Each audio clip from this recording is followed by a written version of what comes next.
Video's recording. Audio's recording. My voice is unnaturally low. What else can you ask for? Here goes. In 3. Wait. Is it recording? Okay, yeah, it is. In 3. I've left all this stuff for a week, and I'm worried something's broken, but I think we're good. All right, here we go. In 3, 2, 1. All thanks to teamwork. Yeah, my teamwork.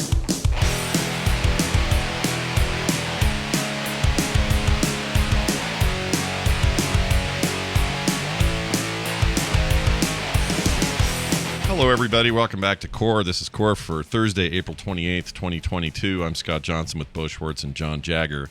And I just walked in from Las Vegas for an event we had for my morning show.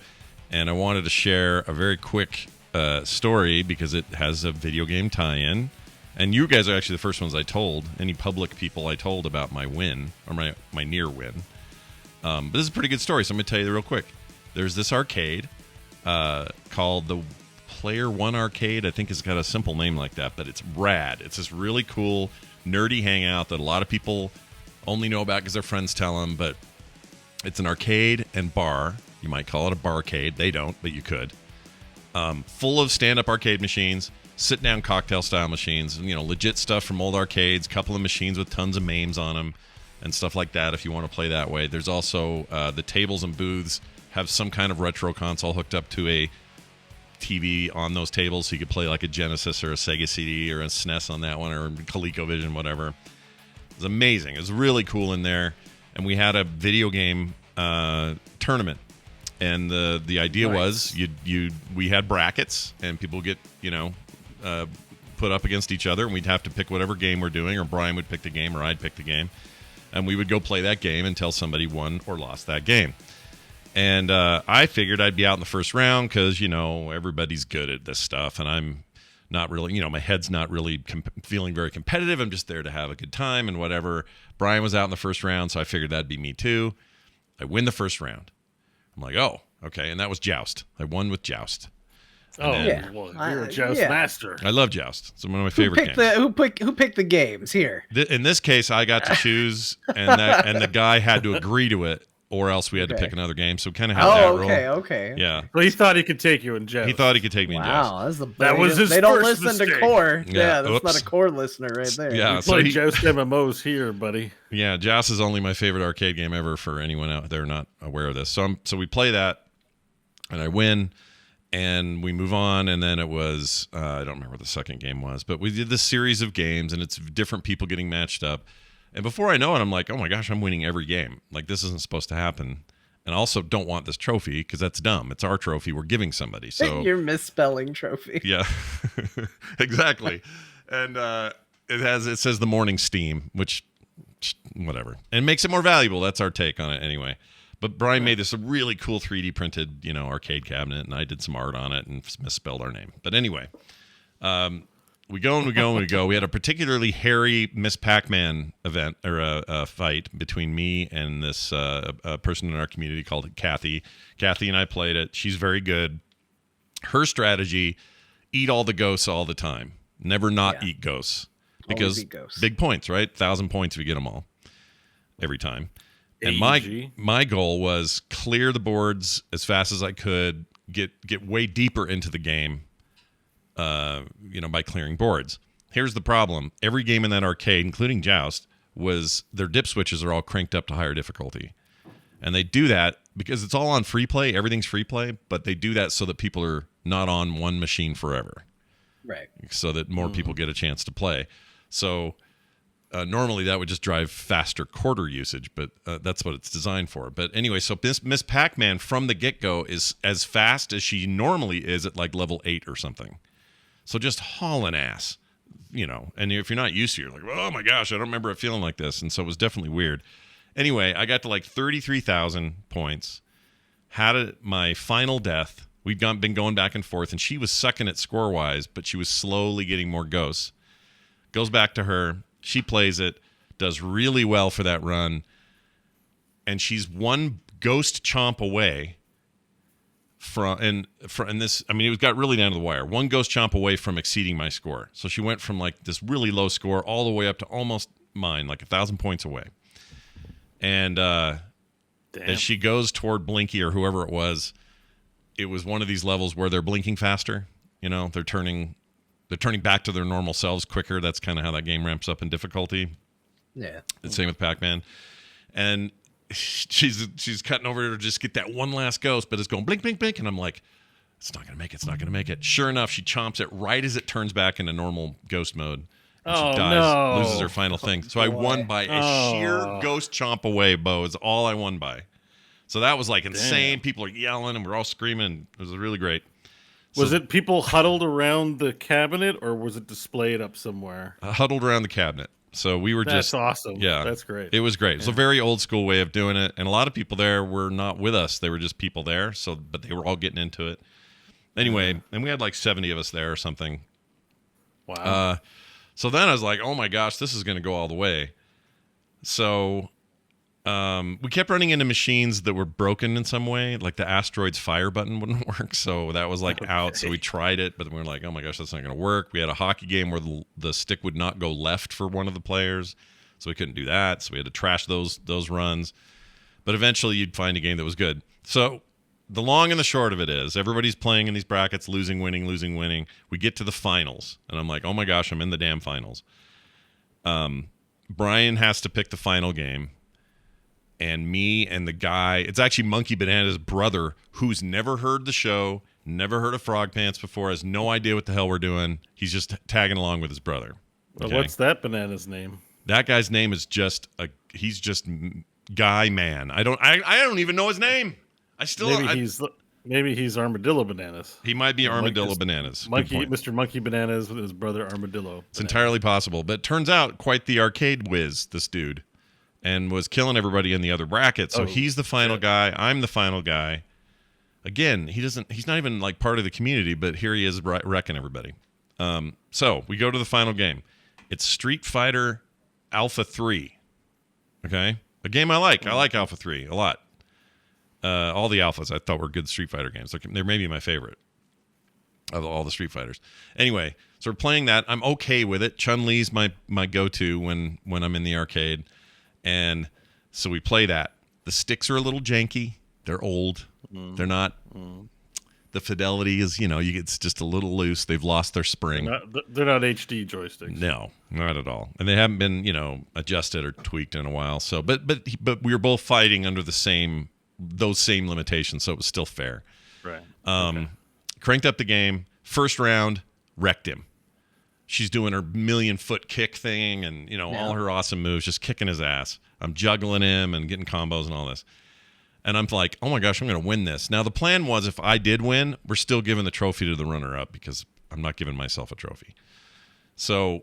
Right, you just declare yourself king of all video games, and then the runner-up gets it. Exactly. Then I can walk around and act like a cock of the walk, and whatever. So first round, I'm feeling really confident. Second round is a very close round, but he edges me out at the very end. Just knocks me out at the very, very end of the second round. So now we're third round. The optimal audience experience is happening. We had to go the full 3 rounds, and that's how the game's set up. 3 rounds, no extra rounds. So we get to the third round. And it's looking pretty good there for a minute. But then he's playing Ken. And for some reason, suddenly, he is a professional Ken fireball chucker. And doesn't miss a shot. And not only that, his timing is so good that I'm anticipating it wrong, jumping at the wrong moment, getting hit by it anyway, blocking the wrong moment. Also, I think it behaves weird in Alpha 3 as opposed to 2. So it's not the exact same mechanic. And so it's harder to dodge or move from. Anyway, so that's all going on.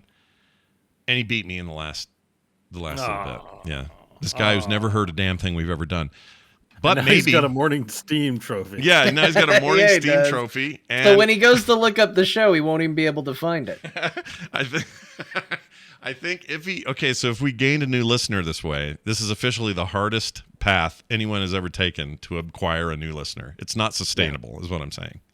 So they had a tournament and the top prize. One video game tournament at a time. Yeah. We'll get everybody. It was so fun, though. My gosh, that was fun. I want to do that every time we do the Vegas thing because something about competitive old arcade machine play that's I remember those arcade areas where people put their quarters up and declare their intent to play other people. Yep, there was a lot of that. They had a really weird Xevious machine because everything about it, the case, the sticks, by case I mean cabinet, all the art, everything, the marquee, it's all Xevious.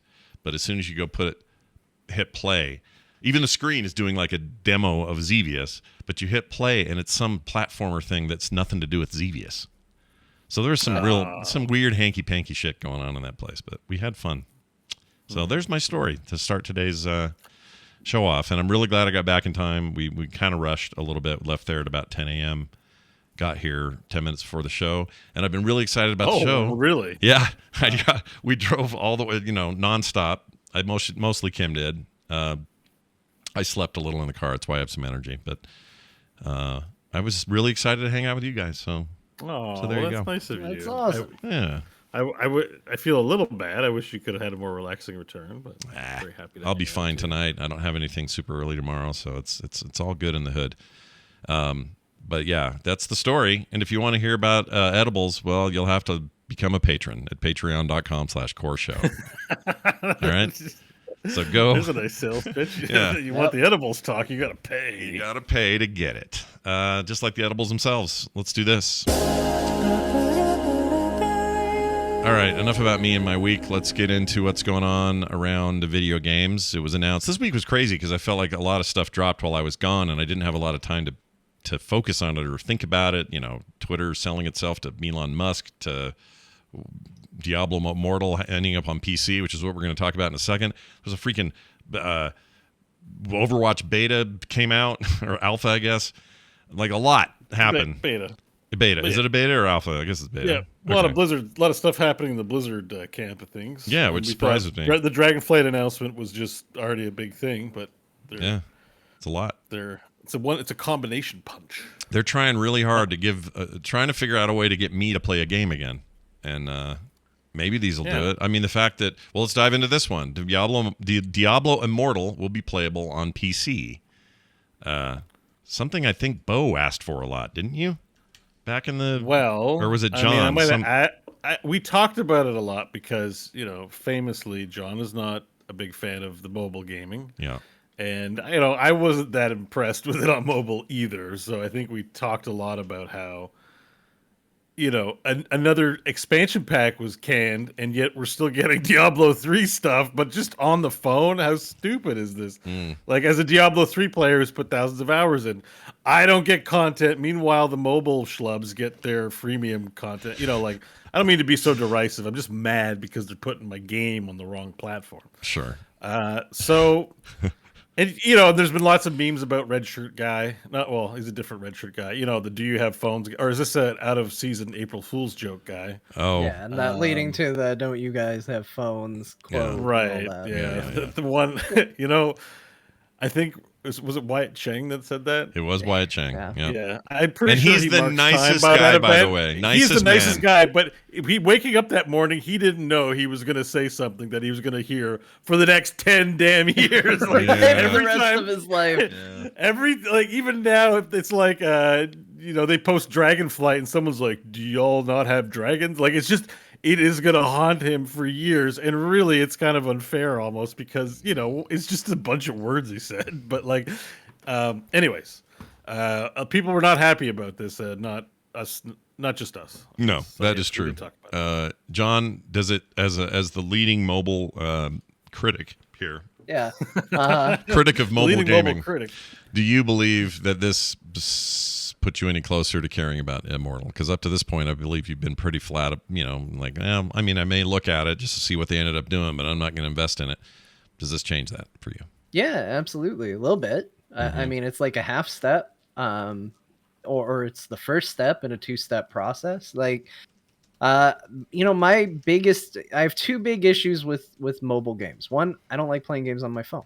Like, that's the first hurdle. I don't use that device for that purpose. So if you put a game there, I'm probably not going to play it. It has to be pretty incredible, and I have to get over an initial hurdle of I don't like playing games on my phone. Yeah. It's just not a platform I enjoy to play a video game on. Yeah. So this gets over that hurdle, halfway there, almost done. Yeah. But the other part is that I think mobile games are by and large absolute dog shit experiences as a video gamer. Like, I got an email today. It's funny that we're talking about this because I got an email today and it was from Squeenix, and it said something mana available now. I was like, oh, is there a new mana game out? Let me check that out. What is that? I opened the email and I read the name. I've already forgotten what it was because beyond the title and a piece of art, I saw pre-order bonus, and it was a crystal and the number X200 next to it. Oh, and that's all I had to see. It was a crystal X200, and I went, oh, it's mobile bullshit, and closed it. Yeah. And I then forgot about the game altogether. And it's one of those things where it's like, if I can see an image that just shows your pre-order gotcha crap and immediately know, oh, this is a shitty mobile experience, like, that's all you need to know about mobile gaming. Like, it is extremely predatory. It puts in the same, like, here's 100 different currencies to try and fool you into spending money on us, to give you a supposed value that we're only creating within our own, system. I don't know if Diablo Immortal is going to have this or not. Yeah. I don't know how much of a mobile game it's going to be. Sure. I would hope that it doesn't. I'd hope it doesn't have that stuff. If it doesn't, I will 100% play this because I'm ready for more. Right? I'm ready. Yeah, and I'm ready for more Diablo. Like, I've been ready for more Diablo for a long time. I love Diablo 3. I'm looking forward to Diablo 4. And I don't need that big of an excuse to want to play more of it. I don't want to play Diablo with, how many soul shards dropped, and that equates to $5 in currency, and you can pay us money to do it. And that's like, if they monetize it well, and it's still a fun game in spite of however they monetize it, yeah, I'm 100% down for playing this on the computer. Yeah. That's the second hurdle they got to get over for me, though. Yeah. Good chance it will be, though, because remember, Mercenaries exists. Hearthstone Mercenary. It's I mean, it could go either way. They've crossed that threshold already. Yeah. Like, I can defend a TCG like Hearthstone, but I can't defend Mercenaries. It's pretty clearly Raid Shadow Legends. Oh, 100%. And so I we'll see. But I think, John's fears will likely be confirmed unless they do it in a good way. I mean, I thought I wouldn't mind Lost Ark as much as I ended up minding. Yeah. So... Well, and Lost Ark that's a good. Let's not skip over that because Lost Ark was a free to play, although there was, you could pre-buy to get early access and all that other stuff. But it's essentially a free to play game that went crazy with popularity. There was a lot of, some of that streaming and whatever. But, a very successful U.S. launch for this 4 or 5 year old thing that was already doing well in other parts of the world, filled with these microtransactions and things. Yet, given the platform, in this case, John, the PC, and given at least some of the depth of the game, you got some pretty good playtime out of that. If they're offering at least that here, that much, and my expectation it'll be more than that, because I can't think of a more criticized thing in the history of Blizzard when it comes to just game titles, not sexual harassment, but game titles. This thing was like just everyone was mad immediately. No one was happy ever. It went forever before we heard much about it. And then it went forever more to actually come out. So we're finally getting it in June. What that tells me is they probably had to take all that into account, at least for this territory. So to have this played in North America and have it played by a lot of their devoted players, I think they had to keep a lot of that in mind. So I'm optimistic, especially given that there will be a PC version of the thing, that it'll look good on PC, because I don't think they're just going to up-res this thing.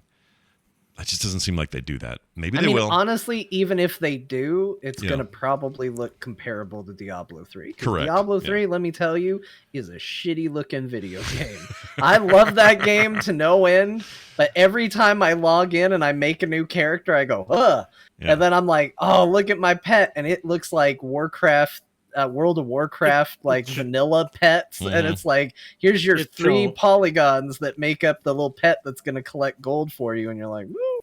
It's showing its age a bit. It's for sure showing its age. Yeah. So even if it's the phone game just blown up, like I think it's still gonna look okay. Yeah, I think it might look better because the character selection screen that looks so good in this, those are just zoomed out versions of the characters, and they already look a billion times better than they did in 3. So even if the general effect far away camera pulled out is sort of Diablo 3-ish, it seems like they've got a little more scale that they can play with and make it look okay. But they're saying like full keyboard mouse support, controller support built in if you'd rather play that way. And of course on phone, touch included, but also controller support there. Also, you can, I think in some Android phones, maybe even, you can do this on an iPhone or a tablet. You can just, Bluetooth a mouse and a keyboard in there, and it will be playable in that format as well. So I feel like this is all an answer to all the criticisms. They're just like, okay, fine, we'll make it on PC as well. We need to make this free-to-play game, and we have all these big plans. But okay, we'll give you these caveats so that you feel like you're playing it the way you want to play it. And when I heard that, I went, well, now John's in. He'll play this. Yeah. As long as it's not... I don't want to pick up 30 different currencies just because I logged into your game. Like, whether or not they're important, that is something that really annoyed the shit out of me with Lost Ark. Was I logged into the game and it's like, hey, congratulations, thanks for logging in, here's 15 feathers. I went, well, what the hell do I do with these? And then they're like, oh, you came back another day, here's some shiny rocks. I was like, okay, here's a treasure chest, what's in it? Maybe cake, maybe roses, maybe a potato. I'm like, what do I do with all this? And it's just sitting in my inventory. That's real. It's not an exaggeration. Those are literally the items you get. Yeah, it's pretty much like what you get. Yeah, it's potatoes and roses, and that's hilarious. Those are rapport items to make NPCs like you better to unlock more daily quests with them. Yeah, and I mean, eventually you figure it out, but I looked at it and I was just like, what the hell is this? I don't want to manage this. Yeah. Diablo has enough inventory issues. I can't handle collecting feathers and pretty rocks. Like, just as long as they can avoid some of those trappings, like, I don't care if it's, we give you 3 classes at the beginning, and if you want other classes, you got to buy them. Mm-hmm. Fine. That's not so mobile game that I won't do it. Right. Or if you want to buy some outfits for your character, you got to pay for that. Or you want to buy a pet that picks up gold that's better than whatever we give you by default. I'm fine with all of those things. But as soon as it starts to turn into energy, or here's your crystals that you collect, or all Diablo droppings. Yeah, Diablo droppings. Yeah, the droppings that you get out of Diablo. I was going to say, you can pay money for the classes or 10,000 Diablo droppings. Yeah, there you go. So this is, I'm looking at some footage right now. It's being captured on PC. You can see where the normal interface for things on a mobile device looks like they're still sort of there, except now these are tied to key bindings. So there's a queue there I can see. Number 4 has got some kind of move. Like, this looks like it's going to play like straight up Diablo and a bunch of new content. Now, here's the good news. In theory, let's say, okay, just for funsies, let's say this ends up being as good as Diablo 3 ever was gameplay-wise, all right? Okay. In theory, this means more content for longer because this will be an ongoing service running sort of ongoing concern, this game, and not a one-off with a single expansion and then the second one they canceled because they were weird about it. This means, new story out this week. You know what I mean? Like, that's how they do mobile. Like Lost Ark style, right? There's a patch. The patch has to do content. No waiting for a box. I mean, I just think they have a way here to maybe redeem this thing. And I expect them to do that with Diablo 4. I expect Diablo 4 to be a box sale, and then same. Lost Ark. Like, I sort of expect to have weird currencies even in Diablo 4. Honestly, like Path of Exile. Path of Exile has really been a huge success in the ARPG genre. Yeah. And so is Lost Ark. I don't see them. I see them probably trying to innovate in a good way. That's Blizzard and the way that they do it. But they haven't really shown any indication that their monetization plans are going to be any different than what you might have said before. Well, Blizzard doesn't do stuff like this. Well, they're on board with that stuff too now. Like, it's an industry wide thing. I don't see why they're going to leave money on the table. Yeah. And let everyone else pick it up. No, because I agree. As much as we criticize mobile gaming, I see lots of people on the Genshin Impact Twitch chat. Yeah, like a lot of these games are quite popular. People are quite happy to whale, and that's just I've said it before, like gamers can get as precious as they want about like, oh, I'm above mobile games or whatever, and I'll be your captain, I'll lead the charge on that. But if we ever went to war, the hardcore gamers versus the mobile gamers, they outnumber us a lot. They would win. We would not win this war. Like if all the mobile gamers said, look, you ever make a video game again on a proper console, we won't put any money into your mobile game. Every developer in the world would be like, we're sorry. We're sorry. Like, you have indies to play, because guess what? That is literally where all the money is. Yeah, so, you're the grasshoppers, or we're the grasshoppers. They are the ants. There's way more of them. They could rise up and kill us all, is what you're saying. Yeah. So let them have their game. Yeah. Be salty when you want to be salty. I don't think it's unreasonable to have the stance, hey, Blizzard, your audience is on PC. Are you going to put this mobile game of yours on PC? I think that's 100% reasonable. Sure. But at the end of the day, mobile gaming isn't going anywhere. Let them have their games so you can keep getting yours. Yeah.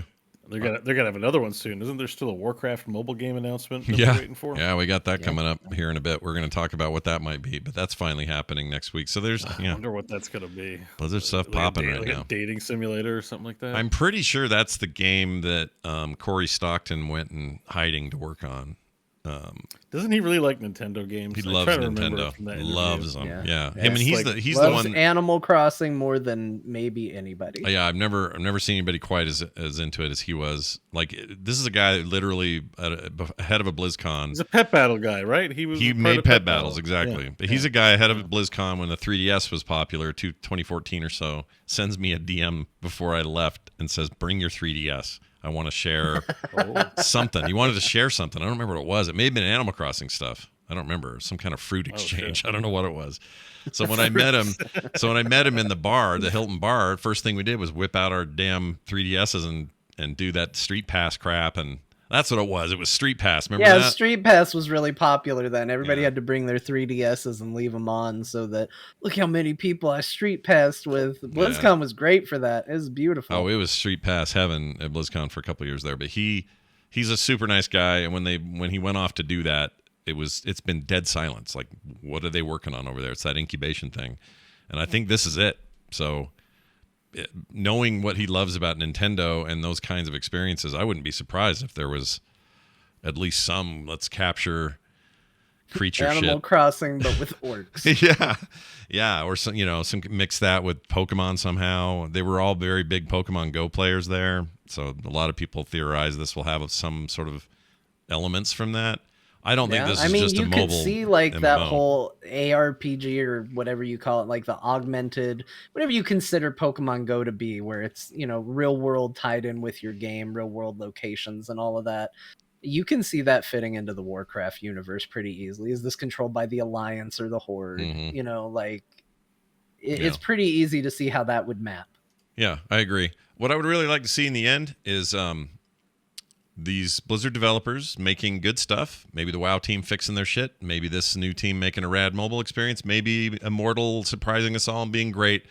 So that ahead of them fixing all their other bullshit, they've actually got some games we all want to play. You know what I mean? For those of us who are a little bit put off by all of that so much that I've not touched a Blizzard game in a year, I need them to. I like that they're good, smart people working on cool, possible stuff. And maybe, just maybe, whether that's the Microsoft acquisition, which, by the way, got approved yesterday by the Activision board, that was a big step toward finalizing it. But whatever the result of that is, it'd be great if there was some library coming along with just some good basic decency coming, and fixes at the corporate level. So anyway, we will see what happens. Moving on. I've spread some of these Warcraft these Blizzard stories around just because I wanted to. I don't know why I did, but I did. I know, I had them all organized where I was like, this will give Scott a nice, easy transition. And then I see Scott get in and move them all over the place. I was like, clearly not what he wants. Yeah. He wants to talk about little this, little that, back to this, back to that. Yeah, I figured. I don't. He sees things a little differently. Yeah, I've had a real awakening since my experience. He's a different man. In he Las went to Vegas. the desert and came back changed. Exactly. People are a little bit upset. Sega decided to release the Sonic Origins thing that was coming. I was actually kind of excited about this. But I then still am, but man, can you take an announcement that people were generally positive about and then just muddy the waters as much as humanly possible? Sega has done it. they completely they're jacked it. It's jacked. So here's the deal. They made a bunch of really weird decisions around it. DLC systems, delist previous versions of the games that were included. Like they're acting like stuff didn't exist before when you were pre-ordering or something. Yeah, so basically what they've done a couple of things. The first thing is they went through and delisted any game that is in this collection on any of their digital storefronts with a few exceptions. So before anybody says this is still on here, there are a couple of exceptions, but generally speaking, so for example, I think I bought Sonic CD on Steam at one point. I don't think I've ever played it, but I think I owned it. I don't think you can get that game anymore, or at the very least it's in the process of going away because they want you to get Sonic Origins. And this is a concern for a lot of people because there are people that go, well, previously it was just a port. Now you're kind of doing an update and a renew. But what if you mess something up? What if you George Lucas this and make a change we don't like? Now you've gone back and you've retroactively removed our ability to buy the original version. Yeah. And now we're stuck with this if this ends up being garbage. Now, as is usually the case when something gets delisted from Steam, if you already bought it, you can still download it. It's not like it's deleting it from, your account or anything, but it's still seen as a little bit of a not consumer friendly activity, right? Yeah. Like to say, instead of having a choice on how you buy it, this is now the more expensive option and your only option. Yeah.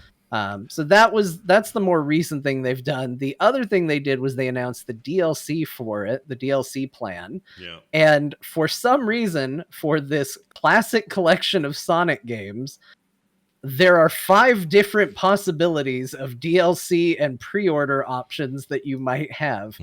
So there is the standard edition game, which contains, I'm looking at a graphic for this, Scott. If you want to pull up the news story and share the graphic, it's a wild graphic. Oh, look at that. Yeah, okay. So if you get the standard edition of the game, you get the main game. Yeah.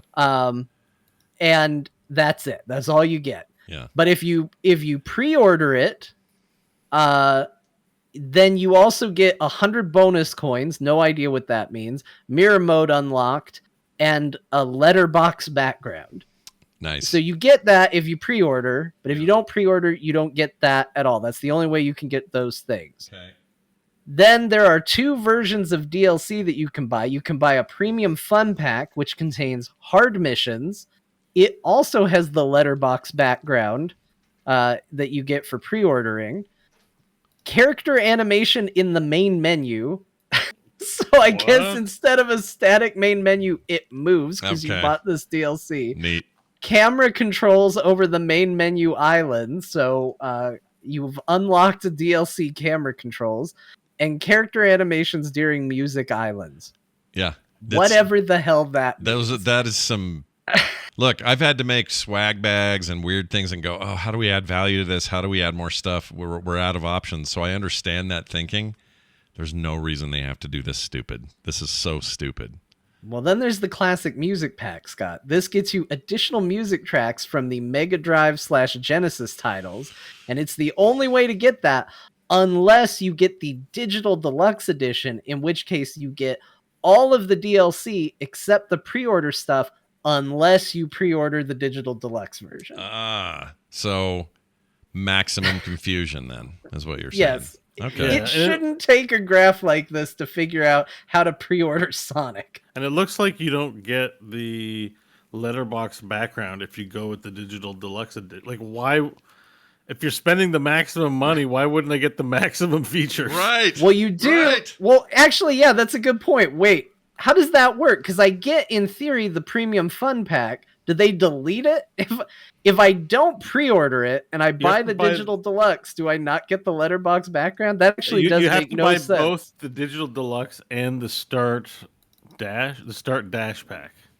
But that's only the Start Dash is just a pre-order. That's their pre-order bonus. Free DLC included with the pre-order. Oh, so they could have just done them one column. Yeah. Yeah. But here's Can't the get thing dash I don't pack any understand. other way, right? So let's say you don't pre-order the deluxe edition, right? Yeah. The deluxe edition is supposed to come with all the DLC, All right, which would be the premium fun pack, which does come with the letterbox background, yeah. but apparently doesn't in the deluxe edition. This makes no sense. This is really bizarre. Yeah. It's incredibly This is strange. what, Yeah. I think this is just a reflection of the state of the gaming industry at large. Like, Mm. So why? bad. Why? Yeah. Like, the product managers just haven't like they're having a good. They're less concerned with making sales and having a good time. Yeah. Oh yeah. It feels like it. It feels like this is a marketing freaking nightmare. Like I don't know who approved any of this, and there's no way it was the Like- devs. The devs are like I think this is going to backfire. This reminds me of the Rockstar thing in a couple of ways. Rockstar's like, hey, we're remastering all the old GTA games. Sweet, everyone said. But I'll still be able to get the old one. No, we're taking all those down. You can't buy those anymore. Oh, wait, so I can only have your weird rubbery-looking shitball-looking new things? Yes, you can only have those now. So if you already own it on Steam, don't worry, you can keep it there. If you already bought it somewhere else, you're fine. But you're not going to be able to buy those anymore. Okay, number one mistake. And then the worst part is you made the game, or where they got real egregious, they made the game worse than the originals they were based on. I'm not saying that's happening here so much Right. with gameplay, but I'm saying the effect of like them making this so weird and obtuse is just going to put, I think they make a turnaround is what I'm trying to get to. I think this changes their minds. This outburst changes their minds. Not us. I don't mean core. I mean like gamers. Well, I mean, they changed the whole movie because of a Sonic outburst. Yeah. So why not? They're a game? not afraid. They listen. Yeah, that's true. Actually, that leads me to think they might even more. Although, Like all of that should be there should be 2 SKUs basically, and it should be Mm-hmm. the same whether you pre-order or not. yeah, Yeah. that should be it. And like, do you want to do a pre-order bonus? Do something like good, not letterbox edition and character animations on the main menu. Like you're literally, you're trying too hard. You're trying too hard to make DLC. And the thing is, I'm sure it's possible. You know, with a couple of weeks' work, maybe a couple. I'm the game development expert here that knows how long things take. I see a pattern emerging, but like, literally, can't take that long to make some extra content for a pre-order bonus. Like, just look at all the other games. They give you an extra gun or a skin for something. Just get Sonic in a pair of underwear or something. Yeah, you know, like a yeah, pirate Sonic, just a skin for the character. anything, Done. anything. Let me throw a little devil's advocate, because obviously I put this on here because I think it's ridiculous. Yeah, It's no. not hard to find where my opinion on it is. Yeah. But let me just play devil's advocate a tiny bit. All right. Aren't you glad though that in a world where everybody has a deluxe edition SKU and a regular edition SKU, that at least in the case of this one, you can look at the deluxe edition and go, that isn't worth the money at all. I obviously need to get the standard one. They put Yeah. nothing in this Yeah. deluxe one. I guess I'll just get the standard one There and is, be yeah. fine and know that I'm going to get a perfectly acceptable package for it. Mr. Devil, you advocated for that really well. Yeah, you did. Like, It was a good advocate. You did. they there. didn't go, but if you want Sonic and Knuckles deluxe edition only, like, you know, it's not a hard decision. You look at it and you go, okay, so the best value is to pre-order the standard edition if it's something I know I want. I'm gonna get the most out of the game for that. Yeah. I mean, my number one thought when I see this is this should be 3 columns. It should be a list of what, you know, the list on the side is fine, whatever your list is. And then you say base game. The next game should include everything the base game does, plus whatever. And then the third one should be anything that last option did, plus this stuff. Instead, Yeah. there are rings scattered all over, as if Sonic himself just got hit by a bad guy and rings went everywhere. Like it's chaos, like Chaos He got hit Emeralds. by Sega corporate and sent Do the you rings guys all not- over the pre-order bonus. Do you guys not have Microsoft Excel? Do you Did not? Don't we read all? a spreadsheet? We all have a spreadsheet. Yeah. I just wish one of their developers out there was arguing against the criticism and be like, "Do you not have Excel? So I don't know Do what you it's not gonna. see? Is it not easy to read? Where there's rings, you get. Where there's no rings, you don't get. What's the problem here, everyone? Why all the Exactly. criticism? I have a feeling they're going to do something to change it or tweak it, because this is too much outcry. It's not going to go well. So you want to sell this thing, And- you gotta treat your fans well. And so so is that what that? go ahead. Sorry, I was just wondering, is that what that Trek to Yomi troll was? Were they Yes, trolling that was. Sonic? I was just about to bring that up. Devolver Digital decided to make fun of Sonic and Sega by Because putting now up I get their it. own, I didn't get. I saw putting the up their troll own first. preview. Yeah. Yeah. I saw the It's troll pretty good. first before today, and I'm like, I don't get it. This is just weird Devolver shit. Anyways, so now it's funny. Yeah. Now it's really funny. Do you see this guy? I haven't. I'm pulling it up now. This is chat. I just saw chat link it. You can, Oh, here we click go. it off. Mr. it's a- Nunya Business put a link to the tweet. Oh, there it and, is. Okay. So oh my lord. Because this Trek to Yomi's coming out soon. Game Pass also. So look at their pre-release. Let's see what it says. All right. Oh, all of them have all the check marks. So Yeah. Trek to Yomi base game. All the pre-orders are all there. 10% off. All of them. Epic Journey Through Underworld, all of them. And Back is the next one. Stunning visuals, remarkable soundtrack, progressively complex combat, full credits at the end. Their tweet great. is like, our marketing department created a handy guide for pre-ordering Trek to Yomi. That's great. That's Yeah. really great. So now it's funny. But some people don't get it still. They're all looking at. I don't. I read didn't the get it comments. till John explained everything that happened. Yeah, but you would take. I did not get it at all. Yeah, but So- you take a. How do I put this? Bo, you didn't go right to the comments and leave a bunch of dumb replies. You thought about it for a while, right? That's the difference between you and those people. They may not have gotten it like you didn't get it right at first, but they immediately had stuff to say, and you thought. Oh, about you mean the comments underneath the Trek to Yomi thing? Yeah, that's what separates you from most people who don't get things on the internet. So well done.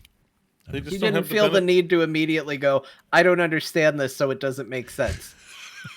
I mean, I'm not a reply lord. Like, or what do they call them? Like, I think it's either a disease or it's a level of IQ. Like, instead of using the IQ test to measure IQ, you can measure how long it takes for someone to respond to a tweet that aggravates them. Yeah. And the shorter the time, the lower the IQ. I'm fairly certain. Wow. On average, it doesn't. You can do it once, but if I show you 100 tweets and in all 100 tweets you reply within 0.276 seconds, Yeah. there's probably a problem. Yeah. Like, it's, most of the things I see tweeted, I'm like, that's aggravating. Wait, who gives a shit? Yeah. I don't. I don't. And then I move on with my life. Like, what am I gonna do? Respond because it's important Yeah. and get farmed by Twitter to show how popular the platform is? Like, if it's someone I care about and it's a friend, I'll respond. If there's a funny joke to be made, great. Yeah. But I think everyone goes to that damn news tab, even if they don't admit it. And they scroll a couple of those headlines, and then they close their phone, and their brain sees while they're taking a shit on the toilet. They're like, I'm going to reopen that Twitter app back up, and I'm going to give that person a piece of my mind. Ah! It happens. And, yeah. I see some of those replies, and I'm like, take a breath. Yeah. That happens Take to a me. breath, people. Yeah, calm down, everyone. Okay, so there's that. That's a thing. We'll keep our eye on it. All right, now onto this Warcraft mobile game. This I feel like came out of nowhere in terms of timing. We knew they were working on something, but it was a tweet from the World of Warcraft account that said, "Join us in the reveal of a new mobile game set in the Warcraft universe, May 3rd, 10 a.m. Pacific time. Reveal.blizzard.com. I assume also probably Twitch and YouTube will carry some streams. I don't know. Maybe not. If you click on that reveal.blizzard.com right now, there's a video holder. So I assume this is a live stream and it'll be one of those other places. Anyway, you'll be able to find it somewhere. So we should probably pontificate about what it ought to be or what we think it'll be. We know that or at least I think we know that Mumper's working on it, Corey Stockton, and that guy loves all things Nintendo and mobile game, not mobile gaming, but like portable Nintendo type games, that sort of thing. I actually think that bodes well for whatever this is, because that might mean sort of a gameplay first sort of thing. But I have no idea. I don't think it's going to be like, Black Desert and everybody else says, well, here's a mobile version of our MMO. That's not this. No. In fact, they even said new mobile game set in the Warcraft universe. That to me says this is not World of Warcraft shrunk down to size. What about this symbol they've been using? Oh, It's a gnome-like gear Yeah. with a lightning bolt through it. Is that just a benign Photoshop element they spruced up to make an interesting graphic? Or is it a hint that it's going to be a gnome game? Everyone here loves gnomes, right? yeah. Yeah, love my gnomes. favorite. Yeah, You gnomes really are great. landed on my favorite of the There's Warcraft a real races. gnome there's a real mechanic electrical engineering vibe coming off of it, maybe with some shamanism to spring, because the lightning magic. But yeah, I don't know, this feels like you know what it makes me think of? It makes me think of like Opus Magnus or something like that Oh, weird yeah. abstract puzzle game where you develop things with elements. What is it? Opus Magnum. That's Opus it. Magnum. Opus there you Magnum. go. Yeah. Yeah. It did remind me so of that. but I mean, that's just like, is it a weird puzzle game? I guess is what I'm trying to say, or is it indeed? I think we're all thinking adventure, right? Like Clash of Clans, Raid Shadow Legends. What if you're just maybe a pet managing battler. what if you're managing like a gnome or I suppose you could, they probably have a choice. You want to be a gnome? Great. Or do you want to be a goblin? Great. But that's all about tech, right? These tech races. Yeah, goblins. I forgot goblins are involved. In Yeah, so they could be them, but the idea is that here's a city you got to manage, and here's your main power core, and come back 4 hours later, or pay us money to have this building finish, or that's what I'm picturing. But I hope I'm wrong. I hope it's not just that. I hate those games. I do There's a too. Final Fantasy one that I've seen ads for, and I'm like, it just looks so bad. Like I look at Final Fantasy franchise, and I'm like, they try to make a beautiful game, and whatever, like it or not, you're like, wow. And then you see their mobile game based on 15, I guess, whatever it's called. Yeah. And you're just like, oh my, like you're just clearly farming money here. Like you're not even trying. Like it's greasy. It's very low level, lowest common I denominator don't stuff. think the Warcraft thing will be greasy. I still sort of think they've cultivated a club of people who like games and take pride in perfecting things. And this has been probably in development for quite a while, because we heard rumblings about this Warcraft app for quite a few years now. Yeah. Quite a few years. Yeah. So, but can I guess what it is? No. I mean, there's an I don't know. interesting mention in chat. I was actually going to bring it up, and it's cool to see someone in chat saying it, which is Metroid vibes, because it does look like a gnomish screw attack icon. Oh, it looks like S, like a Samus S, like in some of A the little bit. like power-ups too. Yeah, chat room is saying something. Really, about it. as a mobile game, it's a side-scrolling Metroidvania. Like, I want it to be this. I want it to be Thrall getting screw attack. Yeah. Yeah. Yeah. I want a Metroidvania, but on mobile. You They know what I won't do mean? that. They're not doing that.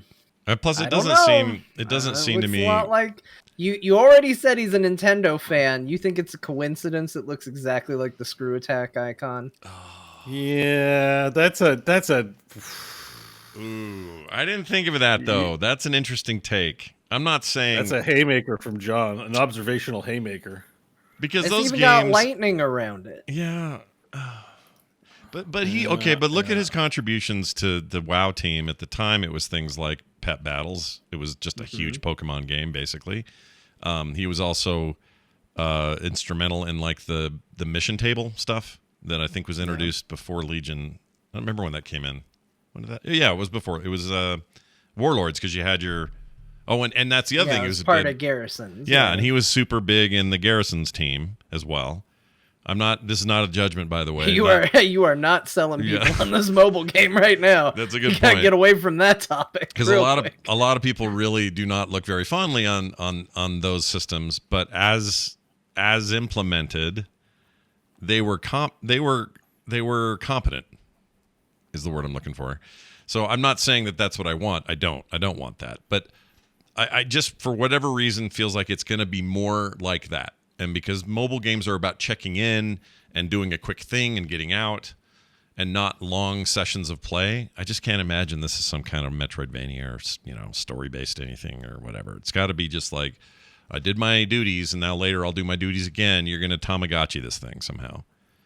That's my total There you guess go. in the wind. It's a Warcraft Tamagotchi. Yep. we're in. We're finally there. I may, and if John's available, it may be while Bo's working, but we'll see if we can figure it out. But I may do some kind of live thing for this because I'm very curious about what they're going to do. Yeah, whether I play Scott it or not. invited me, and I was like, "But I hate mobile games, Scott. Why would I be on this?" And he said, "That's all the more reason for you to be on it." Yeah. So I think I'll do it. Then try he'll to invite find a way you to be make like, it work. mobile games suck, blah blah blah. And he'd be like, why did I invite him?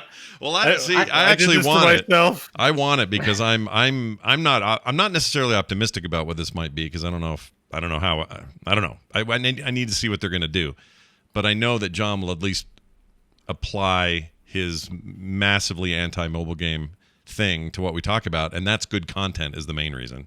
Because John plus, getting pissed think about mobile is great. if they win Scott over, nobody gives a shit. It's like, oh, Scott likes a video game. Yeah, What is big it? deal. It's Yeah. 7 a.m. I guess. Right. Like, but if I get won over by I a don't mobile know. game, then it has to be exciting because I'm gonna be the last person willing to be bought in. So I think some people care a lot about what Scott likes and doesn't like. They message him at 2 a.m. to tell him. So I don't know about that analysis. That's a good point. Yeah. I wouldn't draw that conclusion. I am But most of the time. I understand what you're saying. I'm usually optimistic about this sort of stuff, and in this one, I'm a little indifferent if I'm honest. But I don't.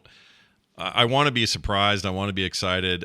Good point in the chat. There was some months ago, or maybe even a year ago, but some time ago, it was either Schreier or one of these guys, Totillo or somebody, broke some news that somebody had at least leaked the idea that the internal Warcraft game they were working on for mobile in the incubator was a Pokemon Go like thing. So I'm not saying that that's what this is My now. prediction's looking real good then. Yeah. I'm going to just sit back and write my called it speech right now. Because you could And see Geralt this thing has one like of those, so yeah. But you could see this like I mean- even with the way this looks, this could be you're a gnome or you're part of the goblins and you capture Murlocs, the rare Murloc with some kind of electro Ghostbuster sucker. Build up your own army so you can go attack the little village that got built by the other guys. Yep. Yeah. You know what? Probably, and if it indeed is Warcraft Go, Yeah. you know what? The pandemic really screwed this app because for a company to have an app like this, BlizzCon is a critical mass of people all in the same place that can play this game. Like, Yeah. I almost would have think features would have been built in to synchronize with the. They don't really talk about this too much. This Million Murloc March that happens. But I saw how many people had Murloc costumes. I didn't believe it till I saw it. There's a whole lineup of people that do a Murloc parade, and I'm like, oh my god, you really are doing this.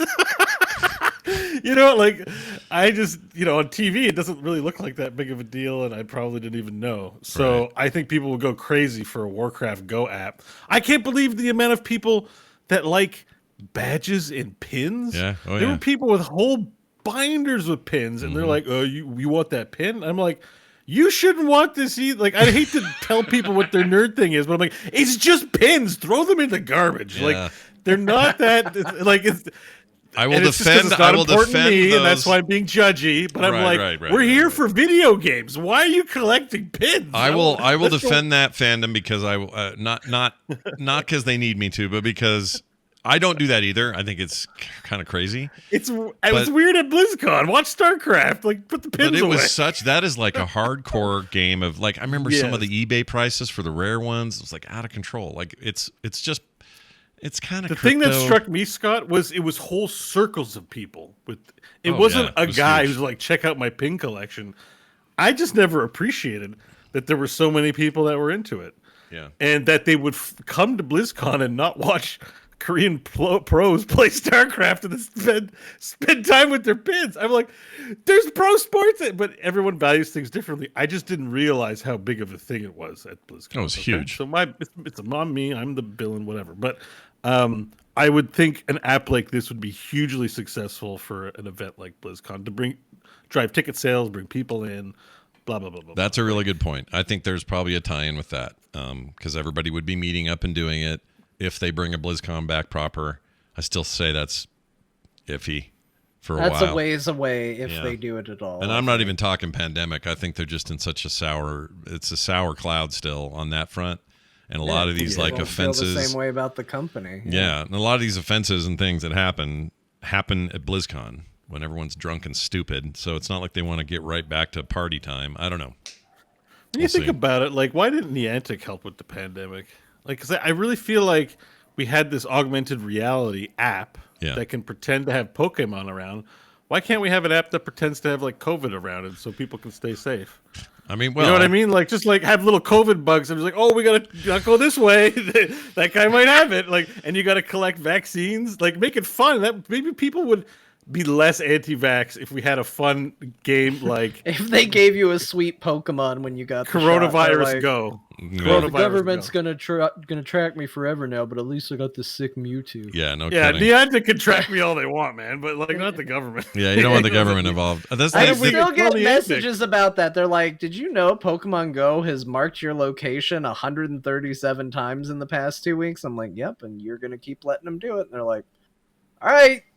Yeah. So we will. I'm like, yeah, that's the way it goes. Anyways, it was just a random thought. I was like, we could have gamified this whole pandemic thing and maybe come out a little bit more ahead. Because we did. There were trackers and there were like location tracking stuff going on. It was just boring and techie. It wasn't. It was never gamified. Yeah, but if you had like little vaccine arrows and you could upgrade the vaccine arrows to a vaccine machine gun and then shoot the little COVID enemies and collect the cute ones. Yeah, and then accidentally get it because you went to a raid up the street that had a bunch of other COVID killers who all have COVID. Well, you know, that's you got to take risks if you're gonna get the big loot, Scott. That's how COVID works. Yeah, nobody got it. Not with my attitude. It won't work. That's for sure. I don't know. I got my vaccine at 2 a.m. outside of a giant football stadium, and it's the closest I've ever felt like the world looked to a post-apocalyptic zombie movie because they just converted this like giant parking lot into just rows of cars and crews waving you down certain paths, and you're there early in the morning and people are giving you shots in the arm while that's what you're there for. And like it was the most. I was like, oh my gosh, I'm in every zombie movie ever. This is great. This is like a Disneyland ride. It was like, I know we're not supposed to be happy about anything related to the pandemic. Yeah. It's very tragic, the circumstances around it. Yeah. But yeah, I had a very good time. I mean, there's lots of benefits to the pandemic. Traffic was not the first year. There was no traffic. It was so great. Getting to work took 2 seconds. Yeah, I'm not gonna lie. I'm already kind of a homebody guy. Like I don't. I know I was too. I'm so sad I don't have a go-to excuse when people want to do stuff. Yeah, like it's a little weird to admit it, but I think there's a lot of people who feel that way and just won't say it. But you know, for all of us introverts, we were like, yeah, that was all right. And plus, we had my favorite thing is here in the valley, we tend to get low pressure, which keeps some of the pollution in, and we were surrounded by mountains, so it's like a big bowl of pollution sometimes. And it's beautiful when that's not happening. But it happens a lot. In the early days of the pandemic for like 6 months, way less driving was going on. And it was the most beautiful, clear. I could see all the way to Provo from where I live. It was amazing here. And I miss that. It's like, to put it in a more harmless way. You know, at the beginning of the other Avengers movie, what's the Endgame? Where like it does the 5 years later and it cuts to Captain America and you got the guys talking about how they saw whales in the harbor near New York for the first time ever. Mm-hmm. And you kind of sit there and you think about it and you're like, wow, the world seems kind of nice with the exception of all the like missing dusted loved ones. Mm-hmm. It's dark. It's horrible, but you know, life continues to find a way and you find beauty in it. Like, you know, you gotta take the good with the bad, I guess. Sure. Well, basically, you were living in the Division that night at 2 a.m. So nice job. Oh, it was great. But I will say, I might also have been a little overhyped about it because the baby was very newborn, and that was the longest break I had away from taking care of a newborn baby. Was Dad, come over? We have to go get COVID shots at 2 a.m. So, oh, wow. Well, I'm glad you got it. That's the main thing. That's the important thing. Yeah. Do you have any thoughts about what this Warcraft reveal can be? Do you have any insider information? I have none. Like I say, you know, my guess is about it being Pokemon-like or clans-like feels right to me. Because what else are you gonna do? Mobile's weird. in that regard. It's supposed to be short bursts, and so what are they going to make that's short and bursty?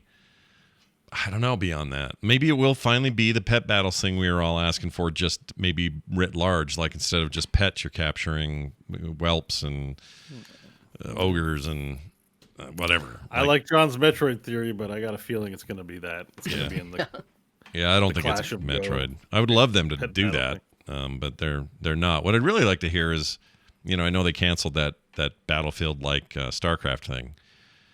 But if they're ever going to do anything with StarCraft again, I'm very interested in that. And this is not that, so we'll have to wait a little Advance Wars, but StarCraft. Oh, shut up. That's actually pretty good. Yeah, right? Yeah, I'd play the hell out of that, actually. But, make that on the Switch or something. That's a great idea. Think about like that. That's a new Scott sound I've heard. Oh, is it? I know, look at him. It's all he can think about right now. He's so excited. He wants to jump to the parallel world where this happened. Yeah, I'm like, man, I'm still mad at Blizzard, but a StarCraft, Advance War StarCraft, starting to sound like a climb up, making things better at Blizzard by doing that game. I do like turn-based anything, I'll admit it. All right. Also, Sonic 2, because I moved these all around and probably should have kept the Sonic stuff together, but I didn't. Sonic 2 is now the highest grossing video game movie of all time in the U.S., number 2 in the world behind Angry Birds. So Angry Birds was like top of the heap already, which is a little weird. Apparently, it's still by a very large margin. Yeah, it's a lot. It did really well. Again, back to the ants and the grasshoppers. Mobile's huge. Its reach is Grandma gigantic. played Angry Birds. Yeah, and Angry Bird. You know what? That Angry Birds movie's not bad. It's pretty good. I like it. Those birds are funny. It's not bad. They don't make that many references to the game. It's just a good, okay story. I think a lot of people just resent it because it came from one of those games. But how many people you think watched it did not know it was a mobile game? Probably a lot. I don't Probably know. a lot. Maybe kids, but I think a lot of people. Either way, I think people either thought, "Oh, it's based on that mobile game," or that mobile game's based on this movie. But either way, it made a crap shit ton of money. And Crap shit. crap shit. Crap shit. And then Sonic 2, finally in the U.S. anyway, is now number 1. So good job, Sonic 2. I have no desire to see this in a theater, but I'm definitely looking forward to it when it hits home because I liked the first one. It was all right. It's supposed to be, I think, pretty soon. It's going to be on home video. I still haven't seen the first one or this one. You should watch them both back to back. They seem okay. They seem competent. Yeah. You get to go to the Just casino. more than you can say about most video game movies. So there you go. Yeah, they're surprisingly good, or at least the first was. I thought it was weirdly good. And then the soundtrack's by Junkie XL, who did Mad Max Fury Road. So there's some points there for that. Good job. Moving on. How about this? Overwatch 2 multiplayer beta out and playable. Or you can just play Overwatch 1. So you want the review now? Yeah, you know what? Let's do it now. You want the review now, or do you want it later? I think we do it now because you're the only one that's played it, and this is super appropriate to the conversation. So let me say a couple of things before you tell me, though. I think, John, and correct me if I'm wrong, but my assumption going into this is a lot of people are going to tell me, again, this happened while I was gone, super focused on Vegas, didn't have any in touch with anybody who's played it. My impression would have been, ahead of all of this, that it's people saying, wow, it's a lot like Overwatch 1. Yeah, that's definitely happening. I made that joke in our notes. Our note says, or you can play Overwatch 1 if you didn't get an invite. So, there, I've ticked my box of saying, haha, Overwatch 2 sure looks exactly like Overwatch 1. Yeah. I will say, so there's a common thing that everybody is saying as their excuse whenever people make fun of it, which is often. Here's what it is. So let's get it out there before anybody writes emails or types it in chat. Okay. This is the Overwatch 2 multiplayer beta. The multiplayer mode is not Overwatch 2. It is a free update that is going out regardless of which version of Overwatch you are getting. So in theory, you are technically playing Overwatch 1 even when this update comes out. Okay. If you don't buy it. Overwatch 2 is the single player component of this package. So when people do their memes, well deserved that this game looks exactly like Overwatch, it technically is. So there, we've acknowledged it, and we're still going to make fun of it anyway. Okay. So, Bo, Here, we got music. Listen. Some nice music. It's actually the version. Islam, the world can always use more heroes. This is the Heroes combination one. I think it's one of the best arrangements they ever made music-wise. It's very good. Anyway, this is when they announced Tracer for coming to Heroes of the Storm. So, you've played it. You got the beta access. I did not. I actually signed up for it and didn't get the thing, so I don't know why. But I got it via Twitch drop. So I got it via Twitch drop too. Well, I guess I turned on my phone. I let it run a stream, and I went and did other things. Yeah. So I earned it, and I was curious because there's a lot of hype. I was like, you know what? Blizzard game, big launch thing, beta. Let's have a look. I was excited. Yeah. And you liked that game. You liked Overwatch. We played a lot I of liked it. Overwatch. It was a good excuse to get back to Overwatch, see what's going on in this game, see what's For new a while, in the big Overwatch 2 beta. If you Googled the cowboy formerly known as McCree in Google, you got to see Bo's name next to him. It was like number one on the Google search if you search. Oh, he's for not it. called McCree anymore, is he? Yeah, he's called Justin Robert Young now or something like that. No, what Yep, is it? he's called Justin Robert Young. Yep, that's What is weird it? that won, but it is what it It's is. like Cowboy Larry, or it's real basic. Cowboy Larry. I can't remember. Dakota Joe. Yeah, Dakota Joe or something. He's handgun guy. Anyways, so the first funny thing about this, the first experience of the Overwatch beta and getting in is you go to Twitch, right? And you're like, how do I find a channel that has a Twitch drop? And you look at the most streamed games, and it's Overwatch 1 with however many 100,000 viewers, and then there's Overwatch 2 with like 40,000 viewers. Like both games are streaming, but it's the same game. Yeah. So which one do I pick? That's weird. To get the drop? It turns out either one is fine. Okay. So I get the beta after 4 hours, leave the stream on, come back, get the key. It takes about an hour to get the key. Boom. And I streamed it on my channel so everyone can watch. And let me tell you what's new in Overwatch 2. A few heroes have their abilities tweak. The only one I really noticed was Doomfist. Yeah. There's a new hero, Sojourn. Oh, And she's from there's a couple new maps. Yeah. She's the cinematic lady, right? From the cinematic at BlizzCon 2019 or whatever. She's the Canadian. Yeah, from the cinematic. She's the Canadian lady. And so she's all right. She's pretty fun. She's like an Apex Legends character. Does a big slide and jump. It's fun to play her. But you might be asking yourself, well, what's new in Overwatch 2? It's the multiplayer beta. Nothing. I was playing in Eichenwald. I was playing in Highway 67 or whatever it is, 27. Highway 69. I don't know. There's the highway, and I played in. I didn't do Kings Row, but there was a couple of them that I played when I was playing Overwatch 1. Most of them. A few new maps.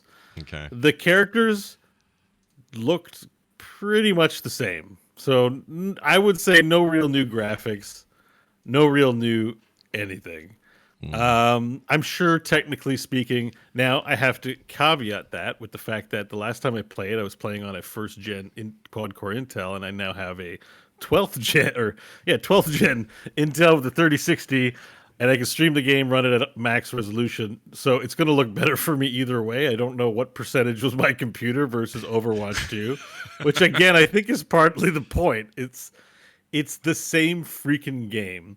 The other difference was it's now 5v5 and you have assigned roles. So there's only one tank. I think I like 6v6 better than 5v5 from a casual standpoint because it's more chaotic.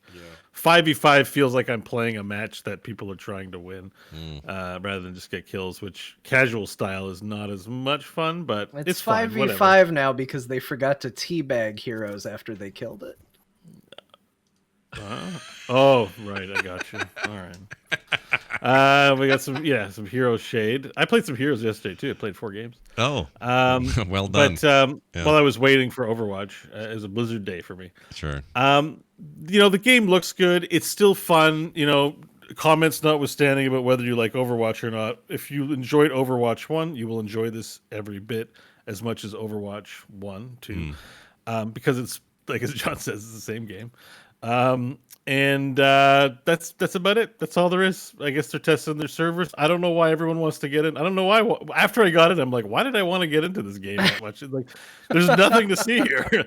Like, it was fun, but I could have literally played Overwatch and had the same experience, minus maybe the new hero. So this doesn't include, for balance things. those at home who haven't really looked into it, this includes none of the single player stuff, the PvE stuff. That's just Zilch. not in there. It is Okay. just straight up quick match, and that's it. There's while you wait, you can deathmatch, but I think that's in base Overwatch too.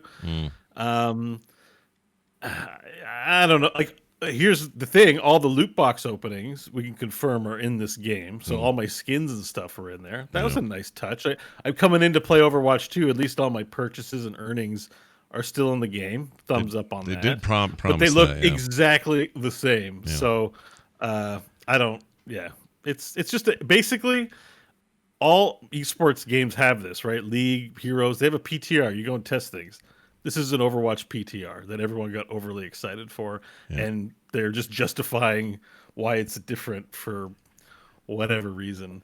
And I count myself among those that got swept up in the hype, and, I had a fun 4 hours. But if you're saying to yourself, should I try out this new and hyped thing and watch 4 hours and get my beta key, or bug my Blizzard employee friend to try to get in or something? No. Not unless you really want to play the new Overwatch. There's nothing new to experience. There's no novelty here for anyone. Yeah, I feel like I don't know. Maybe that's exactly what I expected. What you just described. That's exactly what I expected. I don't know why I didn't. I think I just got hyped up. Sometimes you log into Twitch and you see, oh my god, how many people are playing this game? Let me go ahead and download it. And then you realize, oh, we're all just getting, we're hyped. We're hyped. We're getting hyped. Getting hyped. It also didn't it break some Twitch record for something. Or maybe it was their own record. For Overwatch. I think it had most concurrent viewers ever for Overwatch. That's what it like was. Millions, I think. Yeah. But I think everyone thought that. Like, big streamers were probably promotionally engaged to play the game that day. Yeah. They had a promotion saying, watch 4 hours of Overwatch, and you'll get into the beta. And Blizzard and beta is, still, everyone's excited to see what's going on. It's like, and you see what's going on, because you're just seeing the people play it. John dropped into my stream, and he's like, I love you, dude, but I'm out. I can't watch a game for 7 years. Like, I hate watching Overwatch. Normally, so much. if John leaves, he doesn't say shit. He's just gone. But he had to be like, I'm so disappointed in what this is. I'm going to comment on it before I leave. Yeah. And I don't blame him, honestly. I had higher viewership for it. Everyone wants to know what's going on with Overwatch 2. We're so curious, and the answer is you will learn nothing.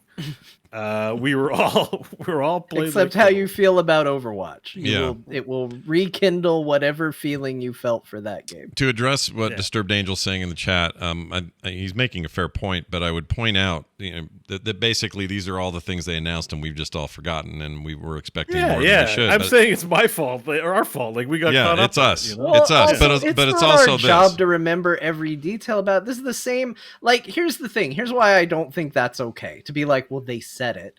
Like, how many people got duped by Warcraft 3 Reforged? Well, they said that they were going to change that and not have it be what it was. Right. Like, they did the exact same thing there. It's not everybody's job to stay on top of it. It was initially billed as this. Overwatch 2 was not out of the gate billed as a individual multiplayer component that's going to be that. Like, it wasn't. Everybody thought it was going to be a sequel, and there's a reason everybody in every single one of those chats is going, this looks like Overwatch 1. It's because literally everybody went in expecting it to be Overwatch 2. So I don't think that holds water. Fair point to you, but we did just watch 4 hours. Those of us who succumbed watched 4 hours of it, not seeing anything you know what I mean? Like, I wasn't in the channel going like, but maybe they just missed something in the menu or some campaigns. Like, I knew what I was getting into. I don't really have much of an excuse. I wear the L on my forehead big time. Yeah. I don't know, dude. I'm worse than you because I didn't watch 4 hours of it. I put it on because, like, the thing pops up and it's like, if you watch for 4 hours, you'll get the access. And I was like, well, what if for some reason this gets popular with all my friends? I decide I want to give it another try. Yeah. All right, I'll leave the stream on and I'll go do something else. And that's exactly what I did. But I watched enough to know I didn't want to play it, and I still did it anyway. So I just want the key. I watched it and I went, this looks exactly like Overwatch 1. I was sick of it in 2016. I'm sick of it now in 2022. I haven't changed my opinion on that game. Like, I'm good. I'm But I ready. better stay The logged thing in is, so I can get beta access. the thing with me Like, is I'm actually looking forward to playing more. I take your point, and we did really burn ourselves out on it, no question. However, I still think there's one fundamental issue that Blizzard should answer for, to go to the point of this person in the chat room, and that is that this is meant to be a sequel, and we're all going to be meant to be playing sequel money for this, but it's never looked like a sequel. It still feels like we are saying here, Overwatch 1 in many ways. In fact, the multiplayer beta is really just Overwatch 1 with some new maps and a new character, but that could be Overwatch 1. Like, this could be an expansion pack. This isn't a sequel the way people expect them to be. So every time something like this happens and the hype meter goes up, it's all of us going, ooh, maybe it's more now. Maybe it will be more of a 2 and not just a 1.5. But it's not, kind of, at least so far. Now, the PvP and when stuff, they show when they show the single player component, we're all going to do it again. Yeah. Because now we have all figured out, after the fact for some of us, that, okay, the multiplayer is the same game. Okay, fine. Now when they go, hey guys, Overwatch 2 single player, we're all going to get hyped all over again and be like, okay, but this is the real Overwatch 2. What we saw before, you're right, it wasn't Overwatch 2, but now we're going to see it, and now that has to carry an entire game on its back. Yeah. Like, that's going to be it better be a really impressive PvE mode. It's Yeah. got to be really I want good. it to be impressive. I want do a too. great game. I do too. I want a great I'm game. with you. Make it amazing. Do you guys Tons notice? of missions, lots of variability, good shooting, leveling up mechanics. Do it. Yeah, do it. More, put out updates. Give me reasons for me and my 3 friends to go nuts in that game, or however many we're going to play. Like, I really want that. I don't know if you guys noticed, slightly different subject, but on the point of what do you want to play with your friends, that Vampire the Masquerade Blood Hunt free to play vampire based battle royale game came out today. Yeah, I saw. Yeah, it's reviewing well. People like it. Maybe. I mean, people are suckers for vampires, though, right? it's the vampire. It's the vampires. Everyone loves a vampire, right? Don't they? I like the idea of 100 vampires parachuting onto an island. I do want to know. I want to know what some of those like typical mechanics are, because all of these games, all these BRs do the same shit. It seems like just a slightly different skin on a version of jumping out of a plane at the beginning or landing with parachutes or whatever it is. I want to know what theirs is. Is it like the wall can be sunlight? The sun's coming up. That's right. The wall is. I'll bet it is. I bet that's exactly what it is. I'd be shocked if it's not that, or just like a giant ring of garlic or something. I don't know what. But what I really I want, like a giant ring of garlic. Oh my god! what I want is getting tossed out of a plane in a casket. That's how stuff starts. So you're in a casket, throw it out of the plane, you kick the door open mid-flight, and then bat wing your way down to the final bit, and now you're What off. if it's a big like space coffin, and the coffin just flips upside down and dumps all the vampires out? I'm on board because that's in Final Fantasy, and I already know I like it. That's a thing in Final Fantasy? A space coffin? Is that real? Coffin? Is that real? Yeah. Is it real? Yeah. Really? That Yeah. game. What are they It's doing? not I got in the idea from space, Elden it's Ring, because in the only low way to get to atmosphere, certain but in Elden Ring, the only way to get certain levels is for you to get into a coffin and let it float in water till it takes you somewhere else. Really? Yeah, That game gets weirder and every time. you'd someone- miss it. And you're like a whole other level. So somebody in chat was like, "Why don't you go line that coffin?" I'm like, "You can line the coffin?" I thought it was just art assets. And it's like, "Oh, look at this, getting coffin," and then I float down a river, and then I get into this whole other level, and I'm like, "Dude, I never would have saw that if you didn't say anything." Yeah. I can get into a coffin. Shit. Yeah, no kidding. This is So reviewing really Vampire well. Battle Royale should be in coffins. It should be. I'm surprised how much these reviews are good. They're like fun games. Finally something different in the BR What's the BR game called space. again? It's the Masquerade brand. Vampire the Masquerade Blood Hunt. Is Blood it only on? Steam that I can tell. That's on Steam. Okay. It looks good, graphically nice. There's still some guns, but also a lot of vampire shit. So it looks like some melee coolness. I may have to check this out. Kind of have a little interest in it. check it out. Tell 'Cause us that- how your vampiring goes. Well, the Masquerade tabletop and games and video games based on it and stuff, that's the kind of vampirism that actually appeals to me. Like, I think it's interesting. They do it really well. I don't want Twilight bullshit. I don't want, sparkly vampire stuff or any of that. So this seems like just bloodthirsty, ripping dudes' heads off kind of gnarliness that I might like. So we'll see. I'll try it. I'll install it later. We'll see what happens. I It's guess out. guns don't do as much damage to vampires. Like, why would guns even work in this game? That's Unless silver you bullets. had garlic bullets. Oh shit! Garlic bullets. Don't Garlic. stay out of the holy water. Like every time some water could be holy. You don't want to step in the holy water. If there's a mirror, you won't see yourself. Ooh. All right. Let's move on. That's it for today's news. Okay? It was fun stuff while it lasted, but now we have to do this. That's the wrong thing. Hold on. It's right here. Here you go. No, that's not it either. Wait a minute. Oh, we're doing Dear Martha. None of this is right. Okay, you guys have been out of town for a week. Here's what we're going to do. We're going to do Dear Martha. That's where John scours up some reviews from usually Steam and other places. But lately we've been digging back into some really old issues of GamePro magazine. And in this case, GamePro issue 17, which came out in 1990, to December of that year. John, tell us the game and what we're doing here. I'm just reading letters from it. I've got at least 2. I can do as many as you want. This issue is one part nothing but people talking about whether game genies are ethical, and then the other part just charming old video game letters. So there's a plethora of content. We can just go till you say stop. This is fantastic. All right, let's go. Let's just crank it and see what we get here. My dearest Martha, I write to you now with my thoughts on the Game Genie. First off, the game hasn't been made that's worth purchasing if it isn't good for more than one complete playing. Take Final Fantasy, for instance. When we rented it, we were entranced. What a super, awesome, etc. game. We immediately searched for, found it, and then drove 100 miles to buy it. I would never rent a game and defeat it by using the Game Genie. This would ruin the game's initial play value. I see the Game Genie as being used to breathe new life into old, often played games, or games too difficult and frustrating to complete.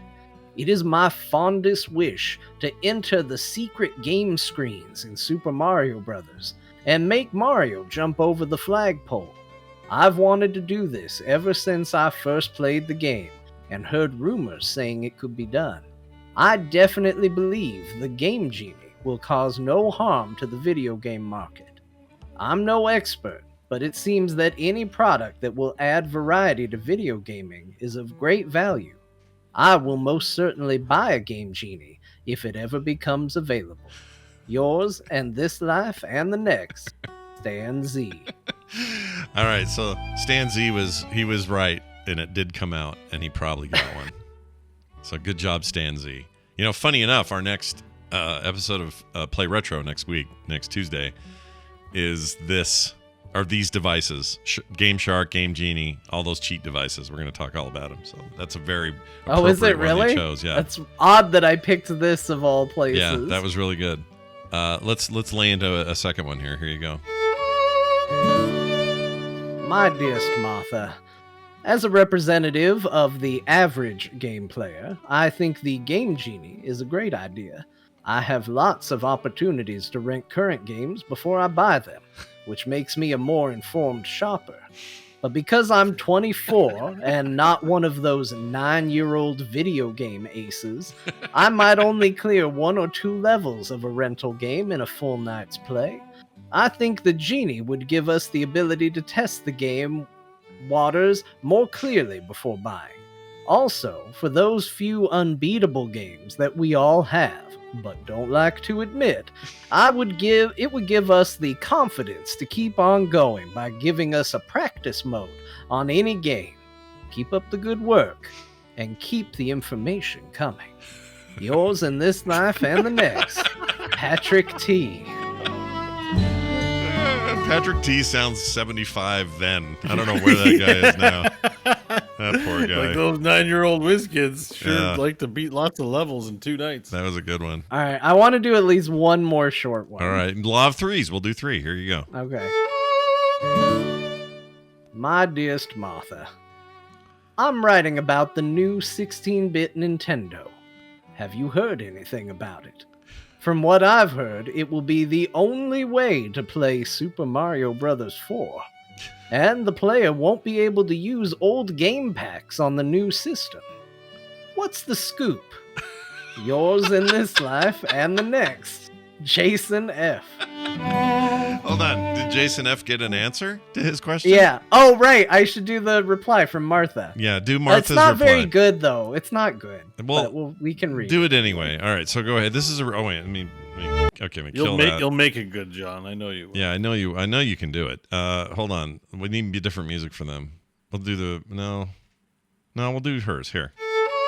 All right, go. Madison, to read about the new 16-bit Nintendo, the SFX, see the Pro News Report of November 90 issue, and then turn to page 156 of this issue for a look at some more info and some of the games coming for this hot new system, including Super Mario Bros. 4. Yours forever, Martha. You nailed it. You nailed That was it. great. I love your Martha replies.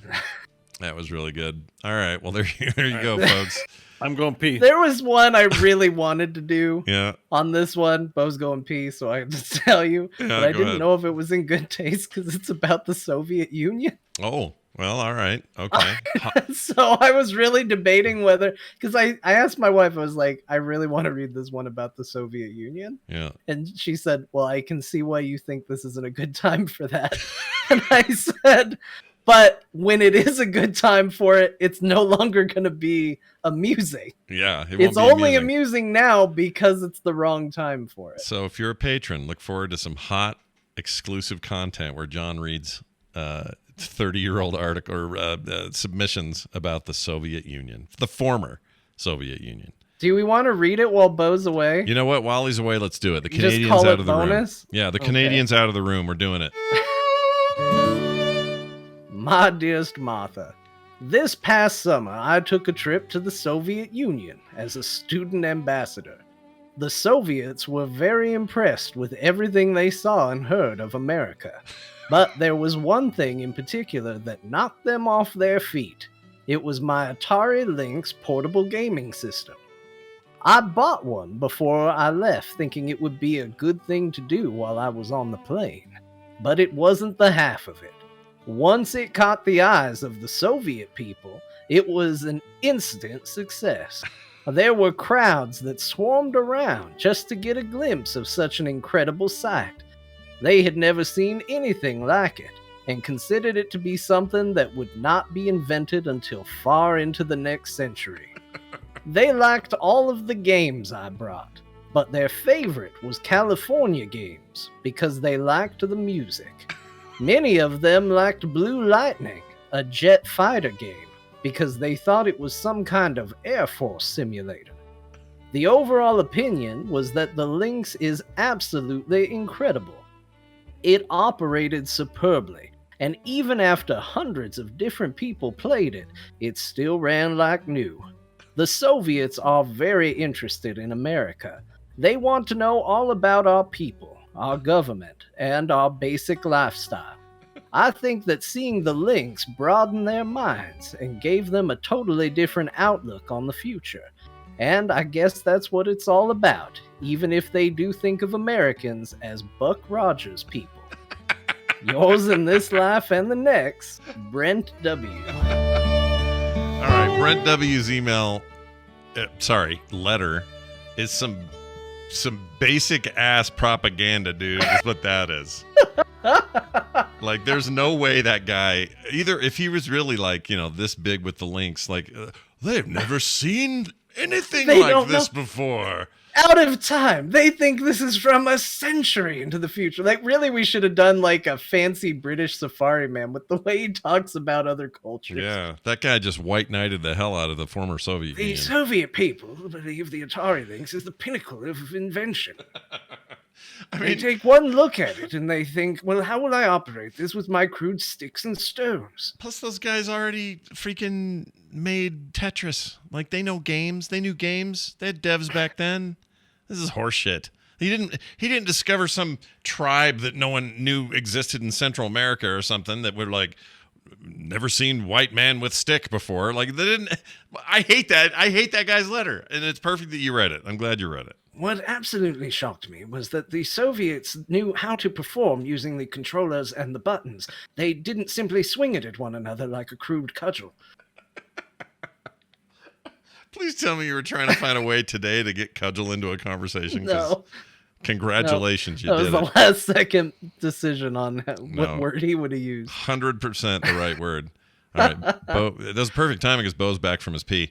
Bo, you missed out. We went places while you were gone, while you peed. Hi, what'd you guys talk about? Oh, We read a letter from the CIA to GamePro.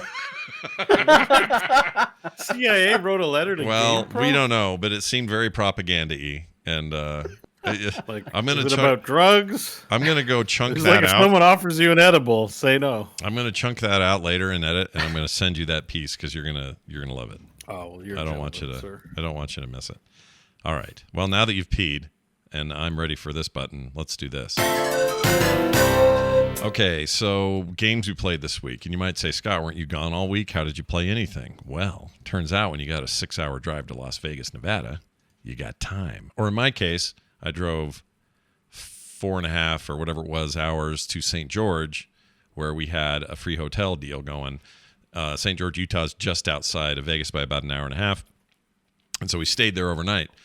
And John, a couple weeks ago, 2-3 weeks ago, was saying, hey, I finally picked up all those SteamWorld Dig games and, Heist and Quest and all that because just never played and wanted to get around to playing them. And John inspired me to go back because I love all their games. I love everything they make.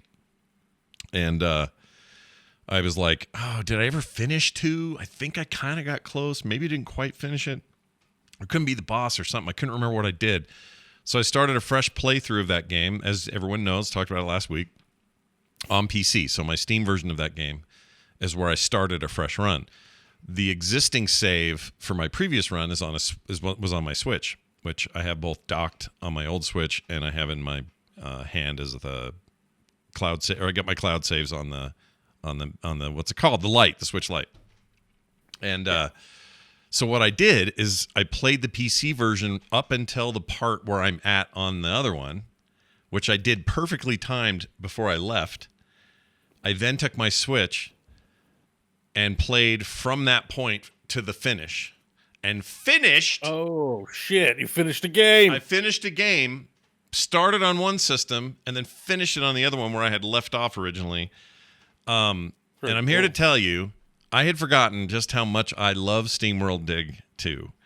SteamWorld Dig 1's fine. 2 is an amazing follow-up, and I don't know what the third will look like if they're even working on it. They say they're working on multiple SteamWorld Dig universe games, so who knows what that means. 3 has to be in the works. But SteamWorld Dig 2 is now officially one of my favorite Metroidvania-style games with all of its very unique twists, because it's not like a traditional Metroidvania in so many ways, but there's structure to it that is, and it's got some of that same sense of discovery and upgrade, and now I can go there, and I couldn't go there before. Those things you see in a Castlevania game, for example, or a Metroid game, are definitely in there. But it handles all the whimsy just right for me. I think the writing's really great. I think that team knows how to make a hell of an experience. And I beat the boss finally. And I think I may go back and try to 100% all the stuff I didn't get, Nice. just for the heck of it. But I loved it. I sat there in that hotel that night and beat it. And I looked at Kim and I said, I just finished one of my favorite games ever. She's like, that's great. And then watched the rest of her cooking show. You finally finished a video game? Kind of. I mean, she was like, oh, you finished one. I'm like, hey, now, let's not be like that, dear. But anyway, I beat it. I loved it. And I loved it so much that I was then like, what else am I going to play while I'm out of town? I'm going to go back and start a fresh run of SteamWorld Quest. Legend of Horatio or whatever it's called. What's it called? The subtitle? The Card Battler? Yeah, it's the Card Battler one set. It's like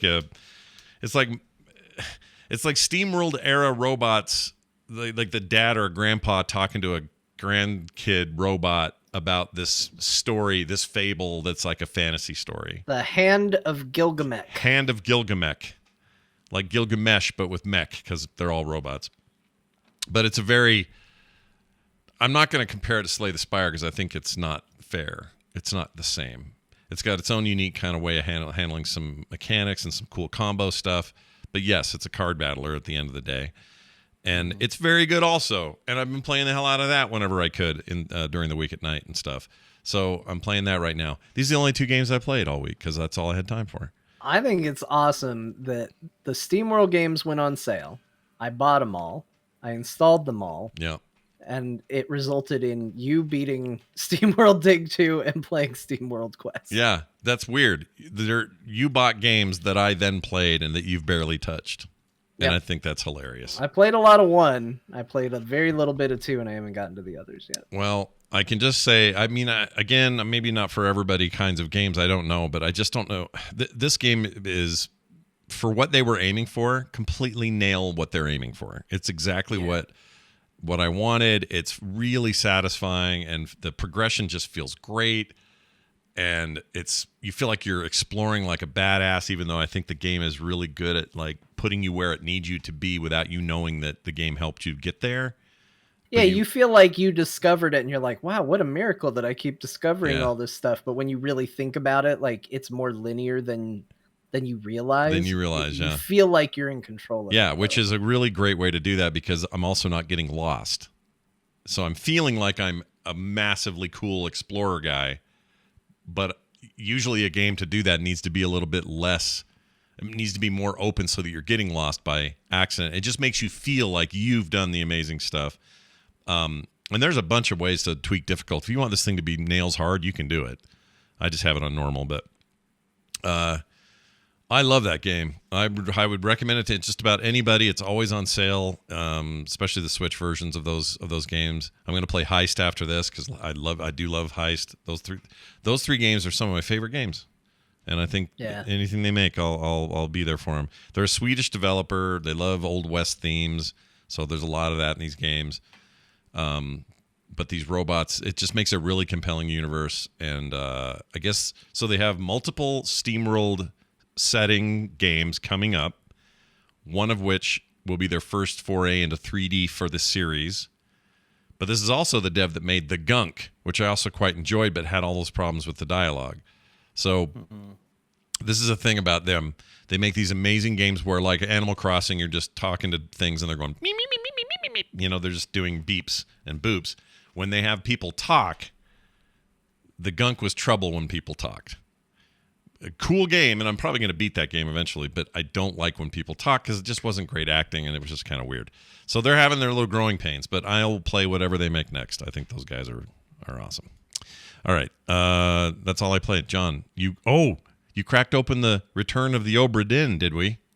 Yeah, real quick, I'll just say I played more Final Fantasy, of course. I played more Vampire Survivors. I'll kind of let Bo talk about that because he started that up. They added a dog. That's important to mention. Holy shit. So let's talk about the game that is brand new that I haven't talked about before. I played Return of the Obra Dinn. Oh, very nice. And let me tell you, I beat Return of the Obra Dinn. Oh. And it is an incredibly cool game. I absolutely loved it. Scott, you and I talked a few quarters ago about how we both really wanted to play this game, and that one of the things that was kind of holding me back from playing more of it was I was worried that the way it looked was going to kind of bother me, and it was going to kind of make it hard to play the game and be in that world, maybe even get headaches from it, because it's got a very retro style, but it's a fully 3D world on top of it at the same time. Yeah. So it looks like an old Mac game, but it controls like a first-person shooter, essentially. Right. And it first of all, didn't bother me at all. Like, once I was in the world, it all worked for me. It just looked cool. It played great. At no point did I get upset by the visuals or anything like that. It worked 100% of the time perfectly. So I'm happy to say I had no issues with the visuals whatsoever. Did you change any of it? Because they have options at the beginning where you can, You know, you want to look like a Mac? Cool. You want to be CGA looking? You want to be VGA looking? Like all that? Did you mess with any of that? I did play with it, although I ultimately just stayed on the Mac. I got used to it. Like, I wanted to see the game presented how they intended. The default. So I went through and I was like, oh, look, it's very blue, and, you know, oh, it's very green, it's very yellow. And then I was like, well, I'll just start the way that they intended it. And I got so pulled into that look that later when I did go back and change it to what I thought I was going to like better, I went, no, I like the way it looked by default. I was so used to it. So I ended up sticking with it. And really, really enjoying it. But the premise of the game is basically you are an insurance investigator sent aboard a ship that has was declared missing and has turned up just mysteriously. And you are sent in to find out what happened to the ship, to the crew aboard it, and to find out what the insurance payment obligations are for damages to loss of life to the ship and whatnot. And you do this with a magical artifact. You get this compass that basically, when held over a dead body, you get to see the final moments of that person's life. And you replay it, and you use these replays to piece together, not in order, the story of what happened aboard the Oberdin. And you have to kind of play this matching game of like, do you know who this person is? Do you know how they died? And if it's a case of murder, do you know who killed them or what killed them? Yeah. And so you have to put all this information together for the entire crew. And that is your mission. And you basically go from, you know, and you can use the memories of someone. So for example, very early on, you know, you look at a dead body and then it takes you into a flashback, and in that flashback there's another dead body in the background. Yeah. And so you can do layers of it, of kind of jumping. So you can go, well, I'm in this memory, that body isn't there on the ship, but in this memory it exists, so I can look at the death of this person within that memory and unlock more. And it's all about kind of filling out this journal, which tells you a story. So it's kind of like if somebody really gamified Gone Home, because it's basically there to just tell you a story, and it makes a big game out of it. And it's a fun game to play. Sometimes frustrating. Sometimes you sit there and go, how am I supposed to know this? There's no way I should be able to know who this guy is. And the game sometimes will tell you that, because if a person's picture is blurry, you don't have enough information to identify that person. And so you'll be going through and it's fine. And all of a sudden they'll show you a person and their picture's clear. And it's like, wait a minute, how am I supposed to know who the hell this is? But you're supposed to be able to, from the notes in the book to, you know, visual clues, audio clues, you know, maybe where they're standing, maybe who they talk to, maybe what they're wearing, maybe just where they stand in relation to somebody else aboard the ship. Put it all together. And after a couple nights of playing this game kind of nonstop and giving myself really weird dreams, morbid dreams, it's very death heavy. Like, here's the thing. Obviously, this is a game about solving about 60 deaths, like maybe more. Like, there's a lot of death in this game, but I was surprised at how morbid it is. And it actually makes me understand the visual style. Like, it could have been out of necessity. Like, maybe they can't afford to do full graphics and all that, because I know it's, you know, it's a smaller team that made this game, right? Sure. Mostly one guy, and, you know, additional people helped and all of that. But honestly, I think the style works to its benefit, because this is a deeply disturbing and grim game. You're dealing with murder and suicide and betrayal and like a lot of very, like, just even just tragic accidents and stuff like that. And that is all you are dealing with all game. And I think if it was presented in realistic detail, I can see this being a game that's just not fun for anybody. Like, it's just not a joy at all. But they put it in this style. They put little sea shanty music while you're trying to solve these things behind you. Like, and you're like, okay, this isn't so bad. Just doing my job. And maybe I'm okay with this, but it is grim. And I finally got through it. I finally solved the whole thing. and it was a really rewarding experience, and it told a very cool story. Not even a perfect story. Like, there's still details I'm hazy on, and I'm like, well, what was this and what was that? But it made me very interested in the characters and the world. The world's really cool, and wondering about what's going on around me. At times the game kind of creeped me out and made me uncomfortable in a good way. And I just had a really great time with it. I think if there's only one criticism I would give, is the game is based heavily around this premise of there is a chapter of the story that is left intentionally blank. You will not fill out any details of this particular chapter until you've completed the book. And when you finally unlock the story of that chapter, I guess I kind of expected a big reveal, or it kind of to reframe everything that had come before. And instead it was just sort of like, oh, it was what I assumed would have happened. Which I guess means the story makes sense, because the chapter kind of happens in the middle. But at the same time, I think I was kind of hoping for something kind of crazy, because it was intentionally left obscure. And then when I got there, it was a little underwhelming. But overall, once the whole story was put together and I learned the story of the ship and everything they went through, I was like, man, this was really great. I wish I could play more of it right away. Like, it was just very, very good. Well, this is, of course, second official game from Lucas Pope, who made Papers, Please. Still one of my favorite games of all time. Still plays great, by the way. Worth playing in 2022. Came out in 2012. But I can't wait to see what this guy does for a third game. Like, all his games win huge awards. He makes really experimental, weird stuff. You know what I found out about Lucas Pope? This is the weirdest thing.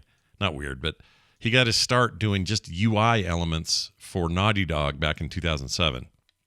So all his job is just like beef up this, this UI element so it's a little less, obtuse or whatever. And he did that for like a long time. And then when they were about to release the third game, he bailed because he wanted to focus on like experimental game ideas, and then just made two of the most celebrated indies in the history of the genre. I don't know what he's doing now.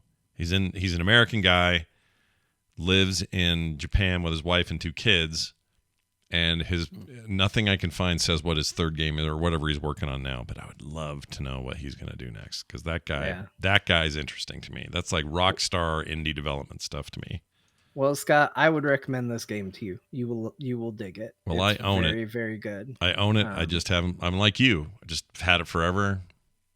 Keep thinking, oh, that's something I got to get into one day, and then I don't know. It's like I don't quite know what to expect, which is partly what holds me back, because I don't know if I'm getting into something super complicated. Does my brain feel like doing that right now? Like, yeah, it's like doing a brain teaser, but it's nice because like it does a good job, and it kind of makes sense that he was a UI guy now that you mention that. Like, it does such a good job of containing the information that you've obtained that it never feels like, if I don't play this now, I'm never going to be able to figure this out. Like, it puts all the information in there in such a way that you can go, okay, well, I can come back to it. If I need to, I can come back to this and figure it out. And, there was only really two things that I got very hung up on. I missed a very obvious giveaway at the very beginning. Like, I think literally page 1 of the book would have told me something that just took forever to figure out for me.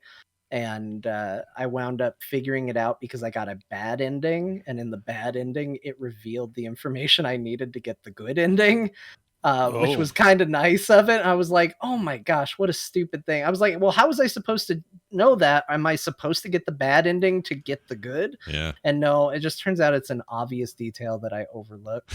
And then there was like 3 guys that I couldn't figure out who the heck they were supposed to be.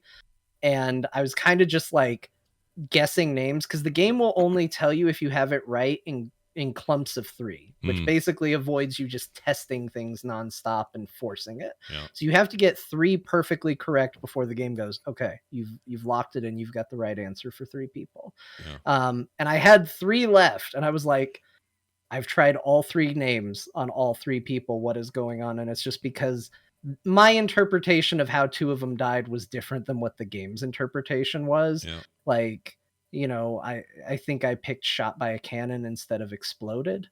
It's like, well, like it's pretty much the same thing. Sure. We're splitting hairs at that point. Yeah. So it was that, or there was another one involving like, well, was this person Claude or was this person Lanced? And I swapped those out, and all of a sudden it locked in, and that was my final 3. But by and large, like, it was really cool to get to figure it out and to use the logic and make connections to get through it.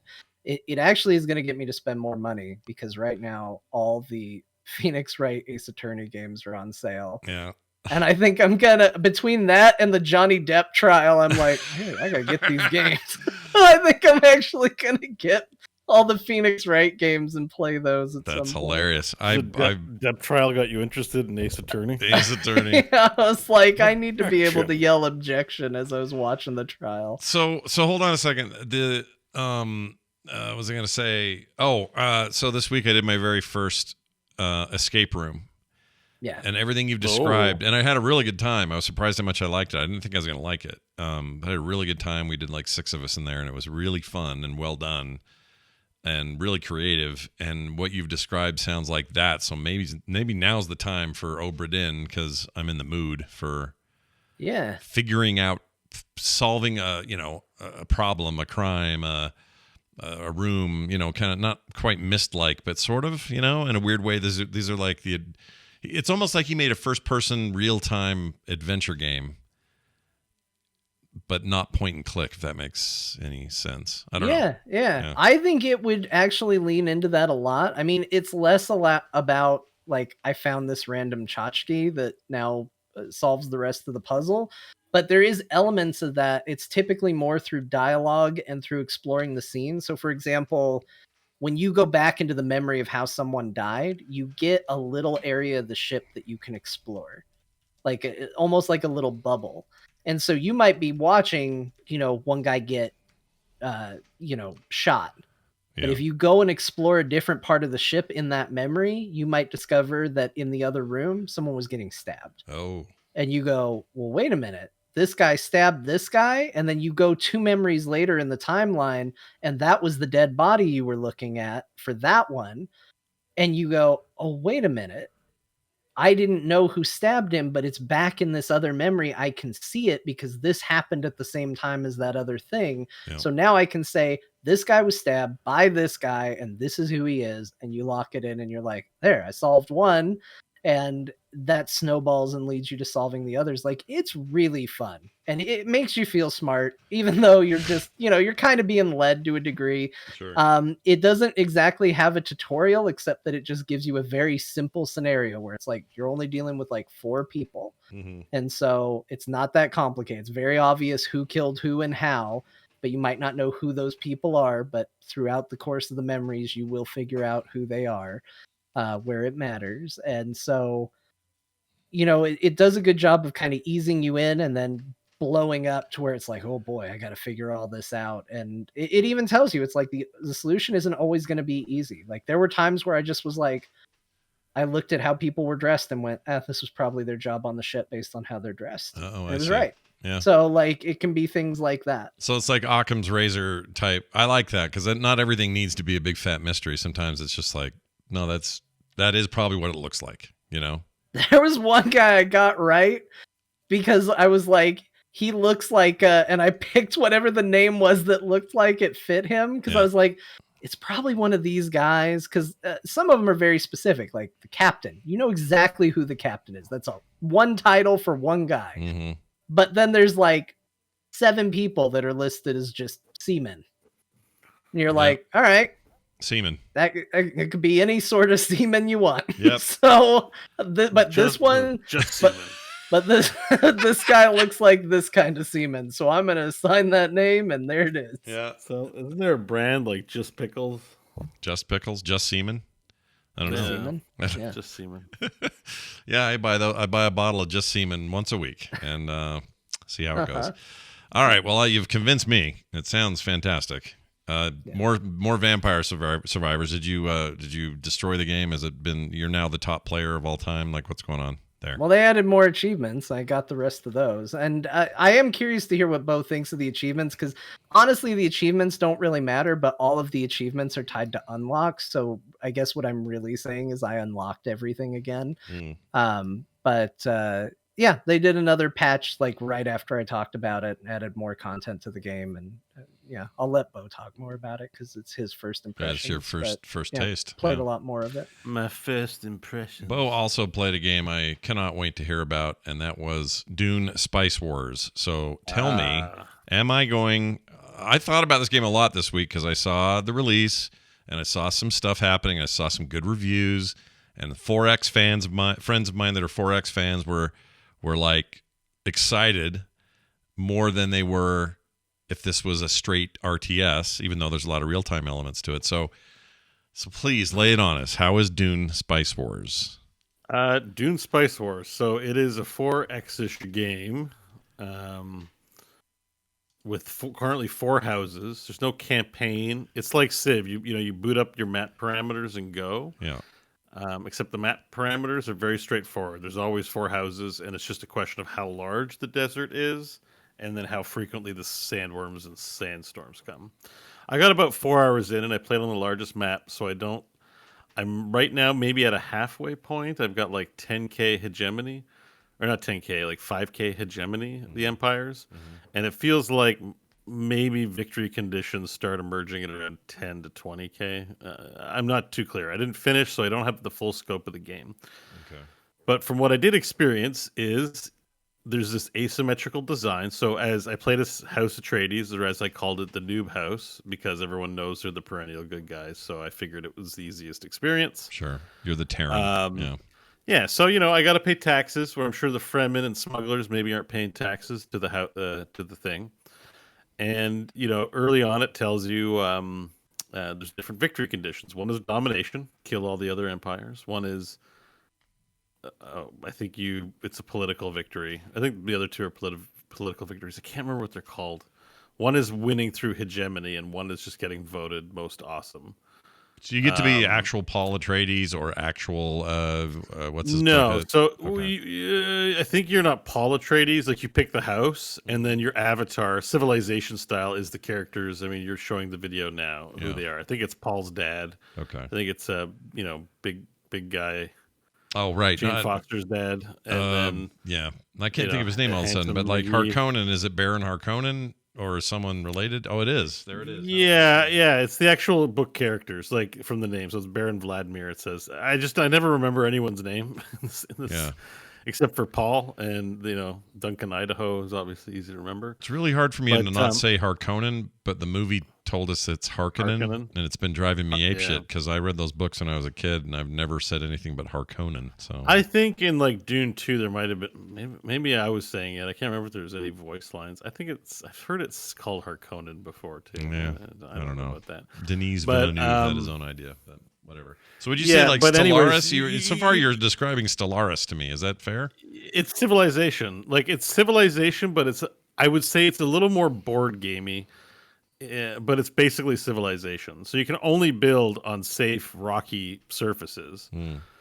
You discover the rest of the playing pieces that are kind of uneven, that are mostly sand, and basically each piece has a village, and you got to go slaughter the people there and take over the village, and then you control that zone. The more zones you control, at least for Atreides, I had to pay more tax and spice. And so not every zone has a spice mine, so then you're like, well, I can't convert too much territory, or I'm going to owe too much in taxes and default on my feudal payments to the emperor. So you have to sort of progress, and then there's all these vectors of progression. So you have to build up military, you have to build up economic units, you need to get plascrete to build things with. You need manpower, so you need buildings to promote manpower. There's an espionage system in this, so you have to send spies to the other houses as well as counterintelligence, and that can really screw you. It has a whole pile of systems. You need batteries to fuel your ornithopters, which fly around and reveal maps. You've got to field a small amount of military units. Now, military in Civ, you can kind of send them anywhere, right? You send your scouts everywhere. They live off the land, presumably, and they're just good. Here, if they're not in desert your control, they eat rations and they can run out of rations and die. Have them hang around too long in an area that's not safe, and they'll get eaten by sandworms. The same goes with your harvesters. I accidentally left the spice harvester alone because I was stuck in the menu and I had the time tab going too fast, and a sandworm ate my harvester. I was like, damn it. Damn. That sucks, and it really put me behind. The game itself does a really good job of feeling like Dune. I would say it's a little sparse on the music. It has really good music, but I think it likes to let you listen just to the silent winds a little too long, for the experience. Yeah.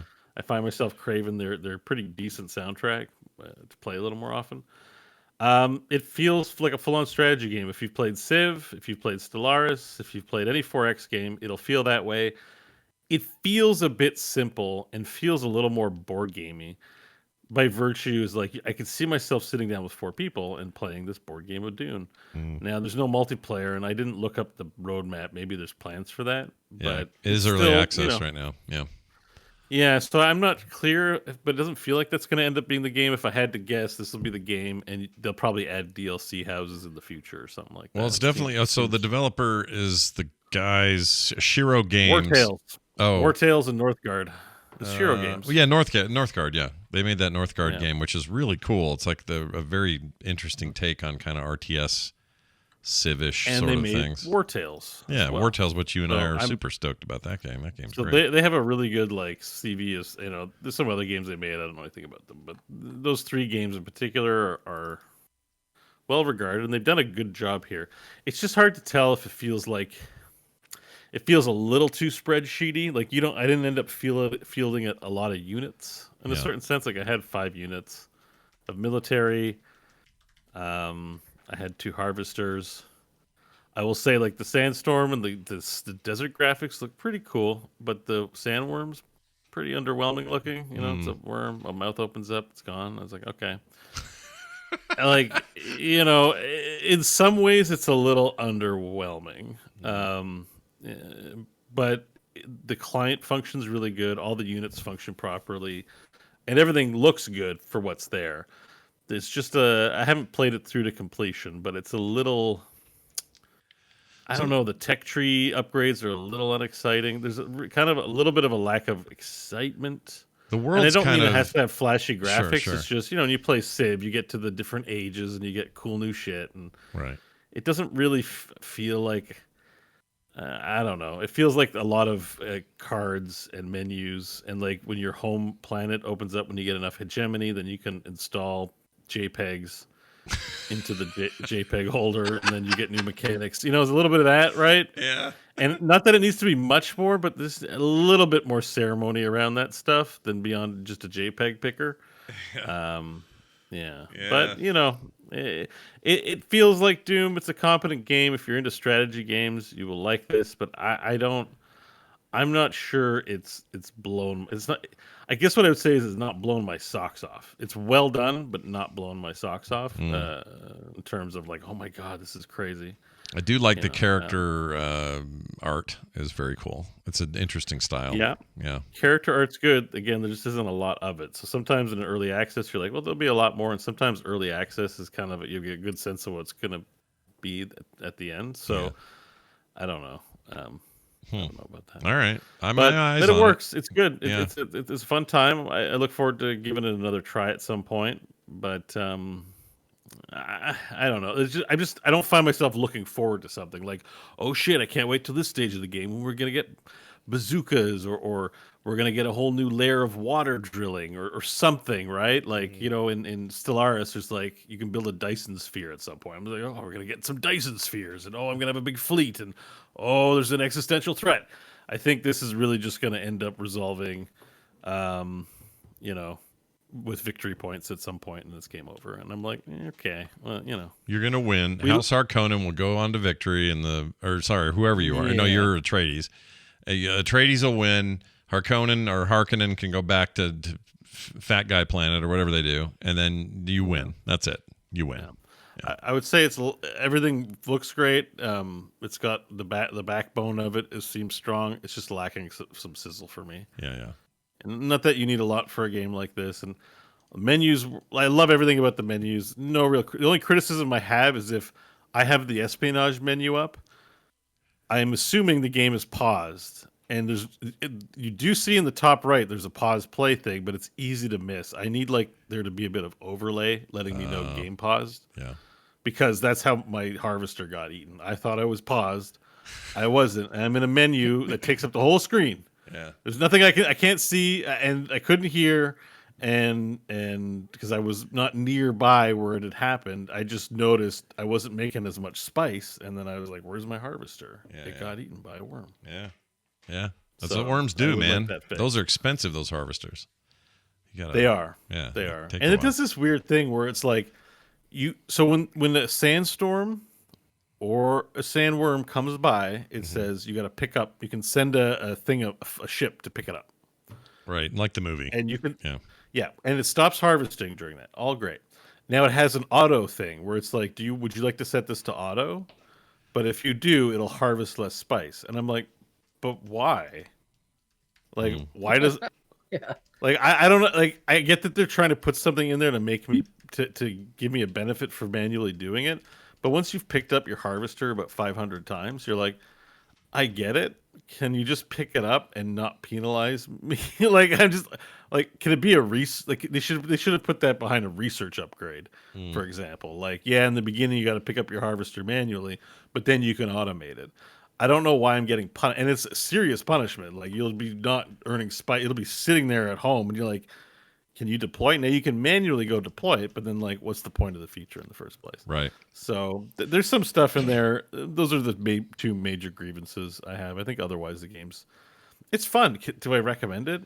If you like Dune but don't like 4Xs or RTSs, do not get this. You will not enjoy it. Okay. And if you like RTSs, 4X, that kind of thing. If you haven't played Civ and other ones first, I'd probably just say play something a little better than this. Yeah. So it's really hitting like I've played RTSs and enjoy them, and I like Dune kind of demographics. So, if that's you, and I count myself among them, it's an all right experience. If you want to play the game, if you want to play the game that got them the license to do Dune, Northgard is also worth checking out. People at home, like you can get it cheap in a lot of places. It's usually on sale. It's a really awesome kind of one of these. I really enjoyed it. Yeah. So they say Northgard is like an Age of Empires light, right? A little bit. Yeah. You know how they say it's. So I would say like this is like a Civ or Stellaris light, but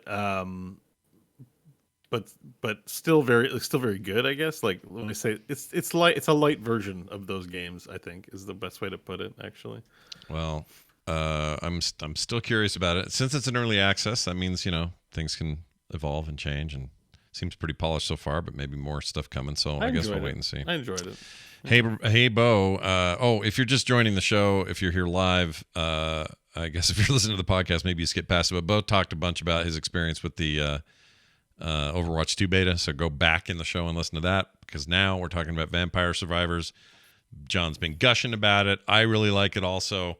And now Bo has finally dipped his wiener in it. What do you think? I dipped my wiener in it. Okay. So, first of all, great $3 pickup. You will get it. You will. So I talked a lot of smack about this game because it looked like it could be made in Game Maker in an afternoon. I still hold that opinion pretty much. Like that hasn't changed. I mean, like it took some time to make this, but it's not there's a reason it's $3. Like even the people making it went like, yeah, it wasn't that hard to make. That to me, the $3 reflects that, and is not a salacious thing to say. That being said, I didn't appreciate just how many enemies end up being on the screen. I guess there will literally be hundreds, and they will respawn right away, and just be endless waves. And that's a lot of fun. Yeah. A short answer is the game is enjoyable and addictive, and as much as I hate achievement systems, this is an example of an achievement system that's all right. Like in my mind, where it's giving you a little extra context on what you're doing in an otherwise pretty bland it's a map. You move in all directions. There's nothing meaningful except for a few pickups on the map. So it's not very interesting. So giving you an additional challenge to think about. Okay, like it's a goal. Basically, they give you a goal. I don't really think of it as an achievement, just as a goal while you're playing. It's like a roadmap to how to unlock content. Yeah. Like if you get in and you just play the game, like you'll probably unlock some stuff. But if you go to the unlock menu and look at what the quote unquote achievements are, you have a good idea of like, oh well, if I want another character, I can do this. So wait, clear this up for me. Are these achievements Steam achievements, or are these achievements in the game? It's in game. It's an unlock list. Okay, but yes, it's an unlock list, but they correlate to achievements. Okay, they're both. Yeah. So you will unlock something in the game. That unlock is also an achievement. Okay, in Steam. That makes sense. I actually kind of like that. That sounds all right to me. Yeah, it's all right, and it's needed because the game really isn't it's very content and structure light. Like it helps. Like if that wasn't in there, I'd have played it once or twice and when like I get it and put it down. But it was like, okay, let me try this level again, but with a new goal and think about like now I'm strategizing about the equipment, right? So for example, to get evolutions, you have to get them from chests. You don't get them from leveling up. So you strategize about what weapons you want, what's passive items you want, because those combinations make for the evolutions, and then you get the evolutions out of the chest. And I'm thinking, because now that I've played it a couple times, I know when the chests appear, what the waves look like on the level. So you're just thinking about it, like to accomplish this goal.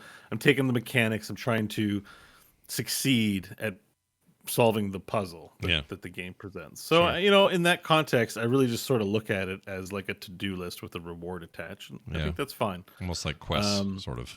And it's like a strategy, but also some reflex as well. But it's not super demanding, except in the early parts of the game. If your DPS is too low and you're trying to dodge enemies till you can overcome the DPS deficit you have, it's not too demanding. Mostly you're just standing there in the middle, going like if your DPS is too low and hoping you survive. Sure, it's a good game. I think it's fun. It's worth your time. Like you're gonna play. You're gonna be like I was at work the other day and I had the soundtrack in my head. It was just bobbing my head, and I'm like, I want to go home and play this. Like it's a good little nugget of fun.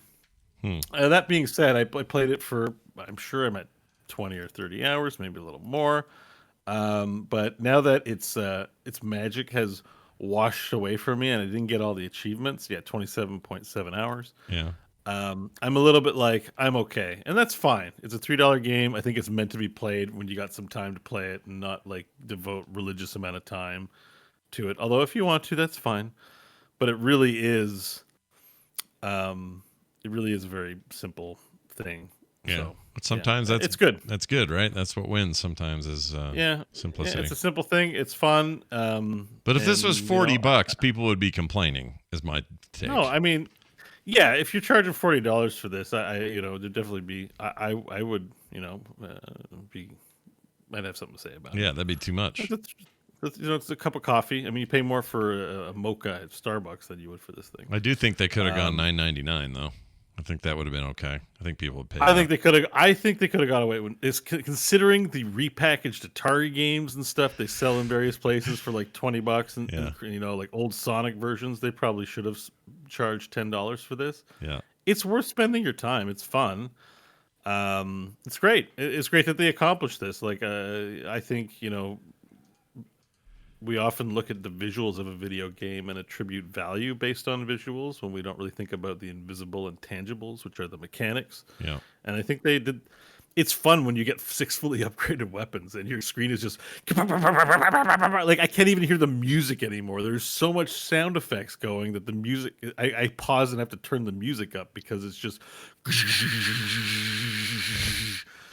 and there's some kind of fun and pleasurable about excess. Yeah. And this is an excess of anything reasonable in terms of what a vampire survivor could shoot out of their hands. And it's just like I like it. It's fun. It's fun game. It's a recommend for me. There you go. We got a thumbs up all across the board on Vampire Survivors. You've both played more than me, but I did like what I played. I liked it a lot. I do think it's interesting because I 100% agree with Bo. Like, and you said, what if this game was $40? And I went, ugh. Yeah.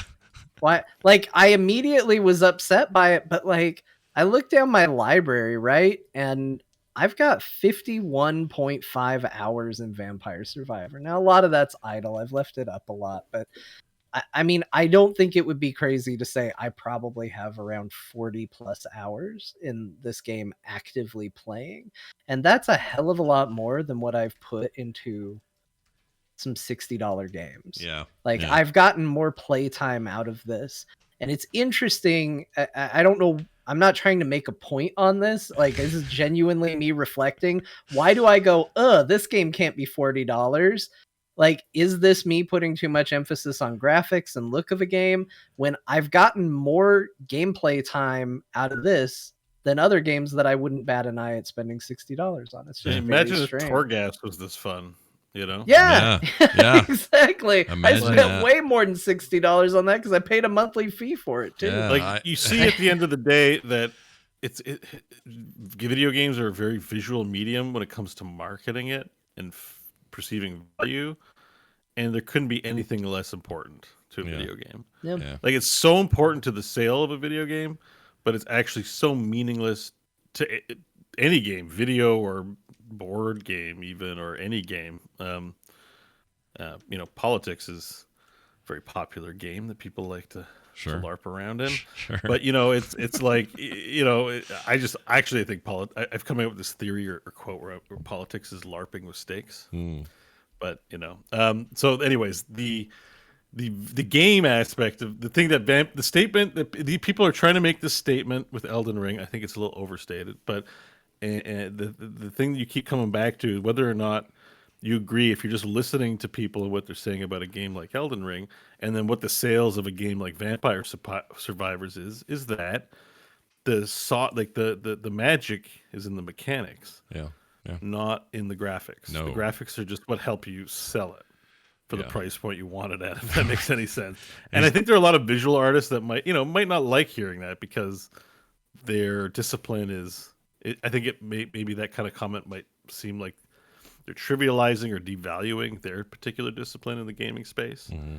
But it really does come down to, and like the comments about the UI designers going like, well, I guess my life is a lie because no one cares about UI. Elden Ring got a 10. Meanwhile, my very good UI didn't get a 10. It's that those UI things are important, but just like the game has to be mechanics first, and I think graphics and UI can obfuscate. How do you say that word? Obfuscate. Obfuscate. I think you got it right. It can be obfuscate. It can actually take away from the mechanics when it gets in the way of them. So it isn't just about having good UI; it's about being invisible, so that you have the best UI and the best graphics are just invisible actually, because the game is so fun. You're not thinking about them. Interesting. And I think Vampire Survivors is a case study in that it's like super fun. It looks like shite. Every bitmap is like 2 to 3 frames only. I could throw plenty of slams on this game, just but it might win Game of the Year. I mean, it might win an award at the Game Awards this year. It's that good. And I think Loop Hero won one too. Loop Hero is another example of like. Yeah. Why aren't people recognizing the base building of Fallout 4 as the best thing that ever happened? No, they like Loop Hero and building a loop. Yeah.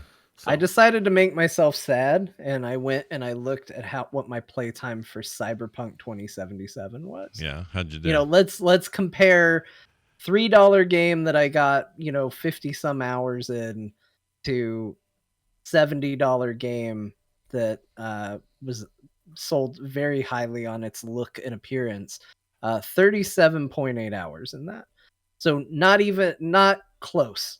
I mean, not as much as Vampire Survivors. And yet I see Cyberpunk go on sale for $20 and I go, oh man, look at how much they discounted that. And you propose the idea of Vampire Survivors at $40. I mean, like, honestly, even you said it's $30. I'd go, that's a lot of money for Vampire Survivors, and yet Vampire Survivors has had more playtime. I would play it over Cyberpunk any day. Yeah. Like, it's just very weird what graphics and that look does to you as far as like what you ascribe value to. Sure. Well, before we move on, I did want to make one quick mention. Two things. Someone in the chat recommended something called Rift Wizard. Apparently, this is the hotness that looks ugly but plays amazing. So that's another Steam game to maybe consider. And then I wanted to make a brief board game recommendation. Despite it sounding a little controversial, it actually isn't because it's super anti-fascist. But it's a game called Secret Hitler. Oh yeah, I've heard of it. I've heard of Secret Hitler. It reminds me of playing Among Us, weirdly, because you're trying to suss out who the secret baddie is, but also there's multiple baddies, and it's very Among Us, actually. It's very good. We played the hell out of that at the board game stuff on it was yesterday for 4 hours. That was almost the entire time I played that game, and I loved that game. And you can also, they have an open source version of it. You can actually download and skin yourself, print yourself, that lets you skin it any way you want. You could do Empire versus Rebellion in a Star Wars scenario. You could do just about anything. And you'd be, Secret Voldemort is a popular one, for example. They do a Harry Potter riff on this thing. But it's an excellent, excellent game. And highly recommend it if you have a bunch you of have to friends. find out who the Secret Hitler is? Yeah. Like the goal is to either... Like Tom and I had a game where we both were on the fascist side, and I ended up winning because of a real sneaky move I did, and he was Hitler. And it worked out beautifully. But then there were times where we were on the good guy side and just wrecked the Secret Hitler. Like, it's just, there's an assassination mode. There's so much cool stuff. It's a rad game. People see on the surface, they're like, I don't want to play a game where Hitler is too sensitive. I get that, and I don't blame people for maybe being a little apprehensive, but the game is not even close to sympathetic toward the fascist side at all. In fact, it's, while that side can win, it's a little like Left 4 Dead multiplayer, where you can be the bloat guy or, whatever It's just blue versus red versus blue. Yeah, you kinda can like make that. it red versus blue and the mechanics. Because I think I played a game somewhat like that called Avalon, Yeah. where it has to do with King Arthur's court. Ah. And some people are the betrayers and some people are not. And you go on missions, and then through the mechanics, somebody messed it up because the bad guys win by messing it up and the good guys win by doing it right. And then you got to figure out who's lying. Sure. And that's where you get into the double lies. Mm-hmm. Oh, yeah. There's a bunch of I'm that. kind of good at lying games. That it really depresses me. It I helped. know. Playing Among Us This is a real helped problem me. I have with my wife and her family. 'Cause I was very good at lying at Christmas, and I was very proud, and then I realized what it meant, and I was like, oh boy. No, Yeah, that guy so when is you good play- at lying. Yeah. So this is my whole thing where games reveal things to yourself. You play poker, you'll learn things. You play Obra Dinn, you'll learn things about yourself. You play anything, and there's an opportunity. You're not always paying attention. But in the lying game, it's not about learning about yourself. People will learn something about you. Man. If you're a good liar, they really will deep. realize that you're a good liar. Yeah. And that way, when you said, oh yeah, I took out the trash and you didn't, they're going to scrutinize you a little harder and not trust you. And then you're like, oh, my life is ruined. Yeah. Just for 5 minutes of fun, I now can't bullshit that I took out the garbage when I didn't feel like it. And, Well, this bit of Zen you- brought to you by Bo's Zen Moment. Listen, we all learn something. We play a game, and we learn something from it. I like it. yeah, Yeah. I think that's what games are for. That's what the life is for, man. I don't think they're for wish fulfillment. I think we get wish fulfillment and fun out of it, but I really think it's ultimately it's a simulation Yeah. of life Yeah. in some small way. Like Civilization. There you It's go. like and then you play it, and then you do things, and you learn stuff about yourself. And you're like, oh shit, I'm a bit of a thief. I'm Yeah. a bit of an a-hole. Yeah. Or I forgive myself for mistakes that I shouldn't, Yeah. and blame other things for it. I don't know. Who knows? Well, recent Among Us play made me better, I think, at my first run or two of Secret Hitler, because I'm better at game lying than I was before Uh-huh. before Among Us, because before Look at Among you Oh, is Us, that how you throwing try- qualifier is that- on their game wait. line? game line. Wait, we need to hear this advice. I Yeah. think Scott has figured something out here. Because all I know when is you're good at lying, you need to lie your way out of being good. Like, I'm just good at game lying. Game Yeah. line. Not Be an good at game actual lying, lie. not actual I lying. would never lie to you, honey, even though I beat you 15 times and told you the worst lies ever. I mean, the problem is I'm a garbage liar 100% of the time, but when it's in the context of Among Us now, at least, I've gotten to a place where I've been able to finally push out of all my concerns about how I just think it's skeezy to lie under any circumstances. I just don't like doing it, especially with friends. So when I play Among Us, I have learned to say, well, this is the game, so I have to be able to do this here, and I've just gotten better at it, where people don't automatically call me on my fake lie. And I think it helped me with Secret Hitler. So this is. I feel like we're watching episode 1 of Breaking Bad or something. Where I know. Scott finds a safe way to lie, and then you realize, oh wait Wait a minute. a second, I'm the best liar ever. Screw this podcasting. I'm going off to make meth and lie about it. A whole this new opens world a whole opened. new door for me. Yeah.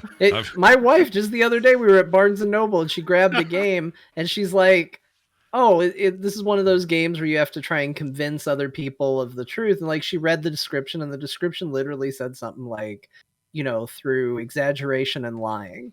And she was like, I think, and she starts naming all the kids, and she's like, would be good at it, would be bad at it, I'd be bad at it. And she goes, but you know what? I don't think anybody could hold a candle to you. And I realized she just, in a really nice way, called me the best liar in the house. And I was like, I'm glad I'm number one at something, but this is a full-on insult. My wife just looked at me and was like, you're an extremely good liar. What do you think of that?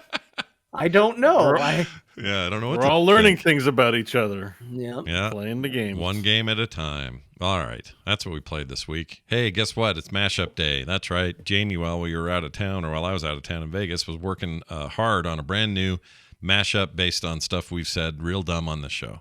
And so I'm going to share that now. The title of this is Konami Testicle Code. Okay. Now, I don't know anything about the origin of that phrase. I don't know who said it. We're going to find out I'm now. betting Scott. Let's all put our bet down. Okay. I'm voting for Scott. I will vote, just so I don't vote for myself. I'll vote for Bo on this one. I think it was Bo.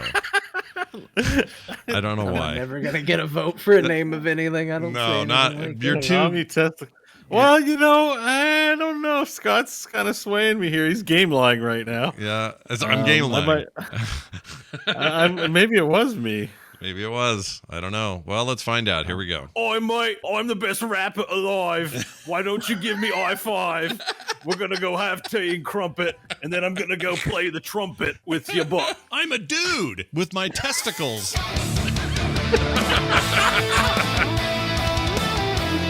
They cut to one of the actors who's peeing, and they just show his dong for like no reason other than to gross you out, but it's got herpes on it. And he talks about, he's like, look at my dong. Does it have herpes on it? And he's showing it to someone. Those weren't the lines, though. No, not herpes. Look at my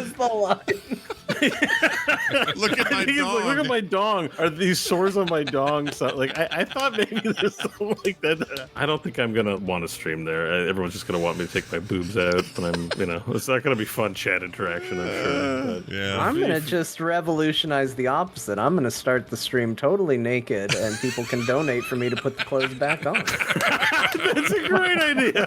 Pray, look over here. Does my dong have herpes on it? I believe upon your dong there is herpes. Like, that's just the way it is. Kids are great. Everyone should have one if they want to. Okay? I'm not saying everyone should have kids. I'm saying it's great if you do. I guess I should get one. Please message me on Patreon. Use the Patreon. New Patreon level. Willing to baby up with me. Let's do it. Baby up. This should be a website. For people who just want to baby up, like, They You gotta baby up. I wouldn't be coming for that reason. I'd be coming just to actually hang out. Yeah, and I'd touch your weird little rib knob thing you got there, and I'd. Yeah, you can assure me it's okay. We'll touch each other's rib knobs. You'll be like, this is free. Don't worry, dude. This is free floating. I'm fine. It's great. Greatest thing I ever did. Best thing I ever made. And I try to make a lot of things, but that was the best thing I ever made. And all I had to use was my weenus. That's all I had to use to make them. It was a fun thing. Yeah, I it was did a fun. fun thing, and I got a good result afterwards, too. Right. I It deposited my seed. It took purchase. The egg You took off. didn't have to use anything else. You didn't have to move your testicles up, down, left, right, or anything like that. No. To activate. The Konami Activate testicle that. code. Damn Oh, it! man. It's been a while. I forget how it all works. I mean, honestly, my baby was even better because we did the math, and we're pretty sure we got a pizza right after the deed was done. So, That's fantastic. It was like done, pizza, 9 months later, baby. Yeah, baby. It was great. Yeah, I love it. I like that show title, Konami Testicle Code. So wait, there's a little bit of both of us there because I don't think I had the title settled until you said you it. said it first, and then oh wait, because he edits them all in a weird order. That's true. It's possible. We can't call who said it first. No, we need. I mean, we It can call sounded who like said you it. did. Who said it was Scott. Yeah, But in who the coined mashup, it? Bo alludes to it first. Yeah.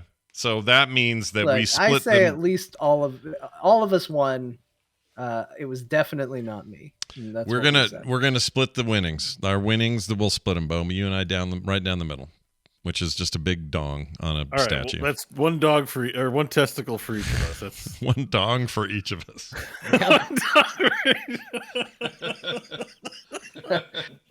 Oh my lord. That's Wasn't horrendous. my favorite porno, but it was the only one I had access to. That's right. It's the only tape I had.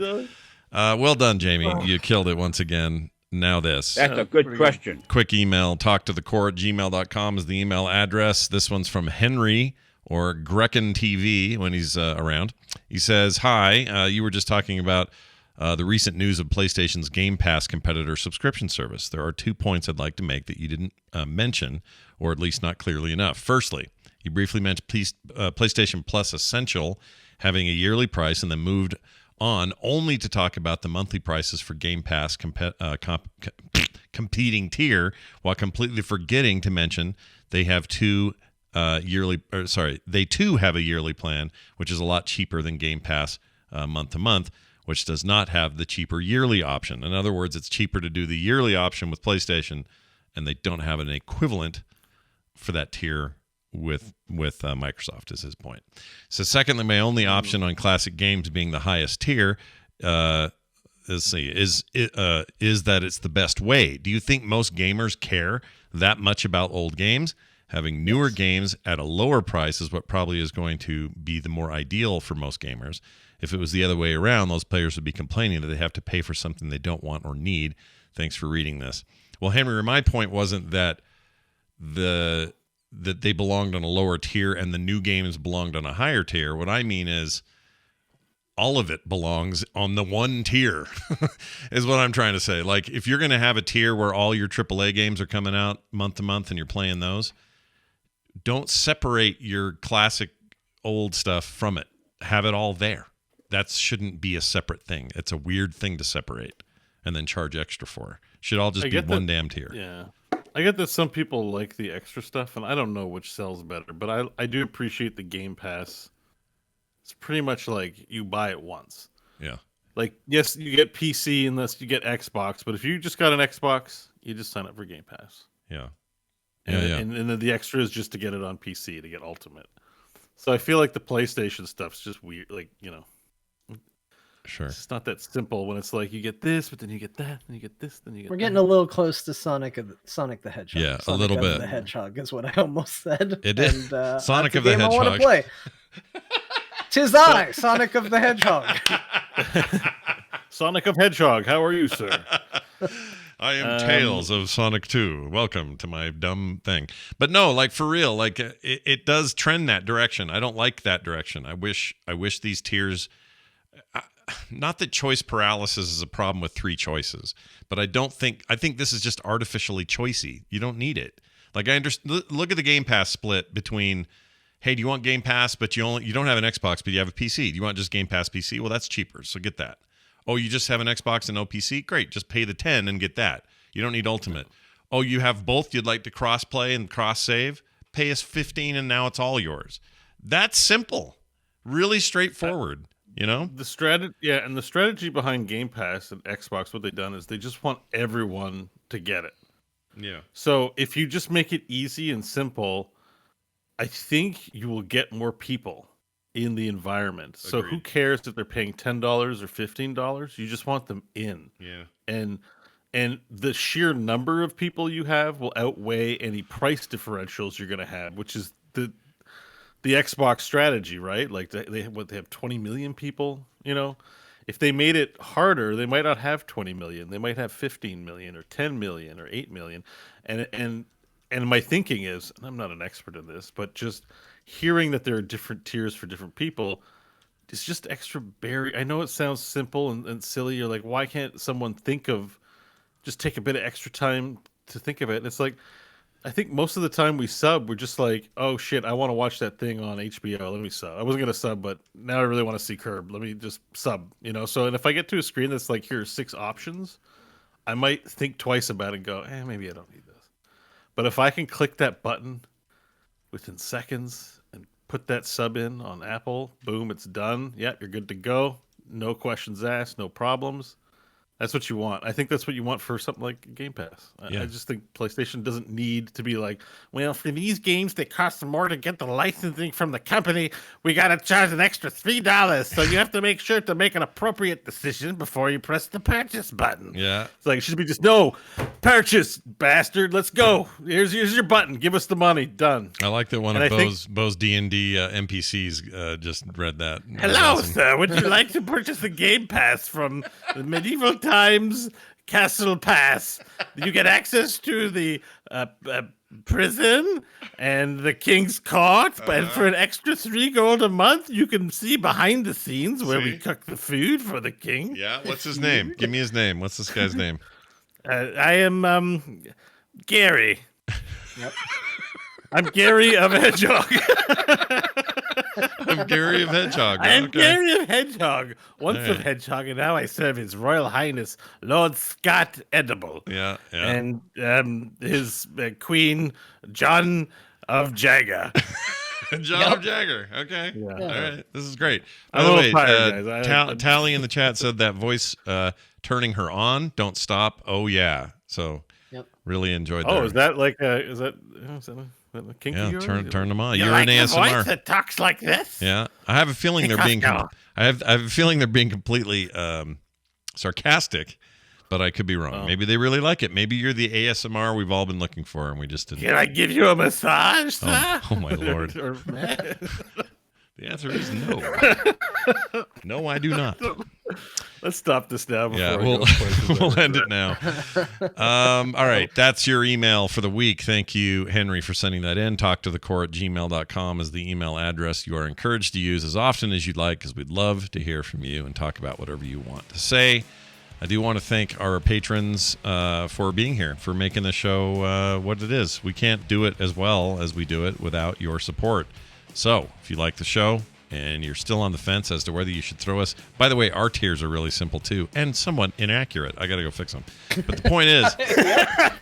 That's the best way to go. Yeah, they're not exactly 100% correct, but they're simple, and they're laid out. So there's no billions of things. You're not going to get choice paralysis. You're going to see the one you like and go, oh, okay, I'm in at that. Support's different. Nobody's windmill slamming support like, I have to support this guy in seconds. Yeah, exactly. You think about it, like, just judging by the sheer percentage of people that support versus don't. Sorry, I'm calling out every one of you tens of thousands of listeners. There's like 2% of you that are doing the hard work to support the show. That's right. So just if you've been listening for a couple hundred episodes, you might like the show. Just drop us a buck. A buck. You know, A buck. A buck. A buck. It's different. It's different for support. It's different. It's not the different. same. It is different. We're not You're trying to make $20 million. I'm just trying to play a couple I of video am. games Yeah. to bring you more delights on There the you core. go. Right. How else are we going to hear about such things as Dune, Spice Wars, or Overwatch 2 beta? That was free. Never mind. Vampire Survivors, which was $3. You know. I sound like a real grifter now. I need just drop $1 so I can play $3 games. I mean, seriously, I've bought groceries with it. That money's meaningful to me. No, it is. I'm not making It is meaningful. It's like I have bought groceries. I've paid rent with it. It helps my life. I got my sweet computer after 15 years. The support is huge. Yeah. Yeah, I'm It getting matters. kicked Microsoft out doesn't of need my your dollar. apartment in 5 months, so help me out. Yeah, rent Yeah, has not yeah. gone down in the last 3 months. Or 3 years. I can tell you that. So think of John, think of Bo, and his and think of me. Think of us all when you head to patreon.com/core show. All right, before we get out of here, quick couple of mentions. frogpants.com/core is the place to go hang out and find all the stuff you're missing, old episodes, whatever. Links to our Discord, all of it's there. So go check that out. If you want to follow us on Twitter, Core Pod is for the show. John's at John_Jagger. I'm at Scott Johnson. Bo is at Bo Schwartz. And now, some words of wisdom from each of us, except me. So let's start with John. John, what do you want to say to the people before we go?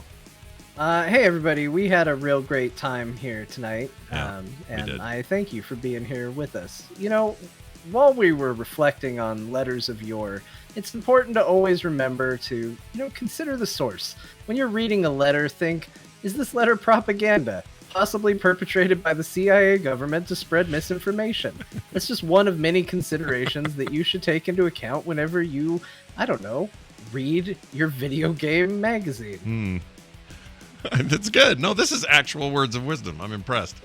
All right. I'm glad I came home from Vegas for this. Is that letter going to be in the show? Because that's going to make no sense if we don't put that letter in the show. Oh, 100% will be in the show. Yeah. Okay. So don't skip anything is what we're saying, or else what John just said makes no sense. You go back and listen if you didn't. Bo, would you like to add any wisdom words? I don't know. I just got here. Hey, that's a callback. I like that. We did that last week. All right, that's it, everybody. Thank you for listening, watching, and supporting the show. We appreciate it. We'll be back next week with more. Go play a game. We'll see you then.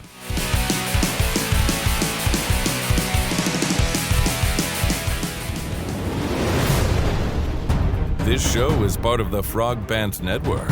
Yes. Get more at frogpants.com.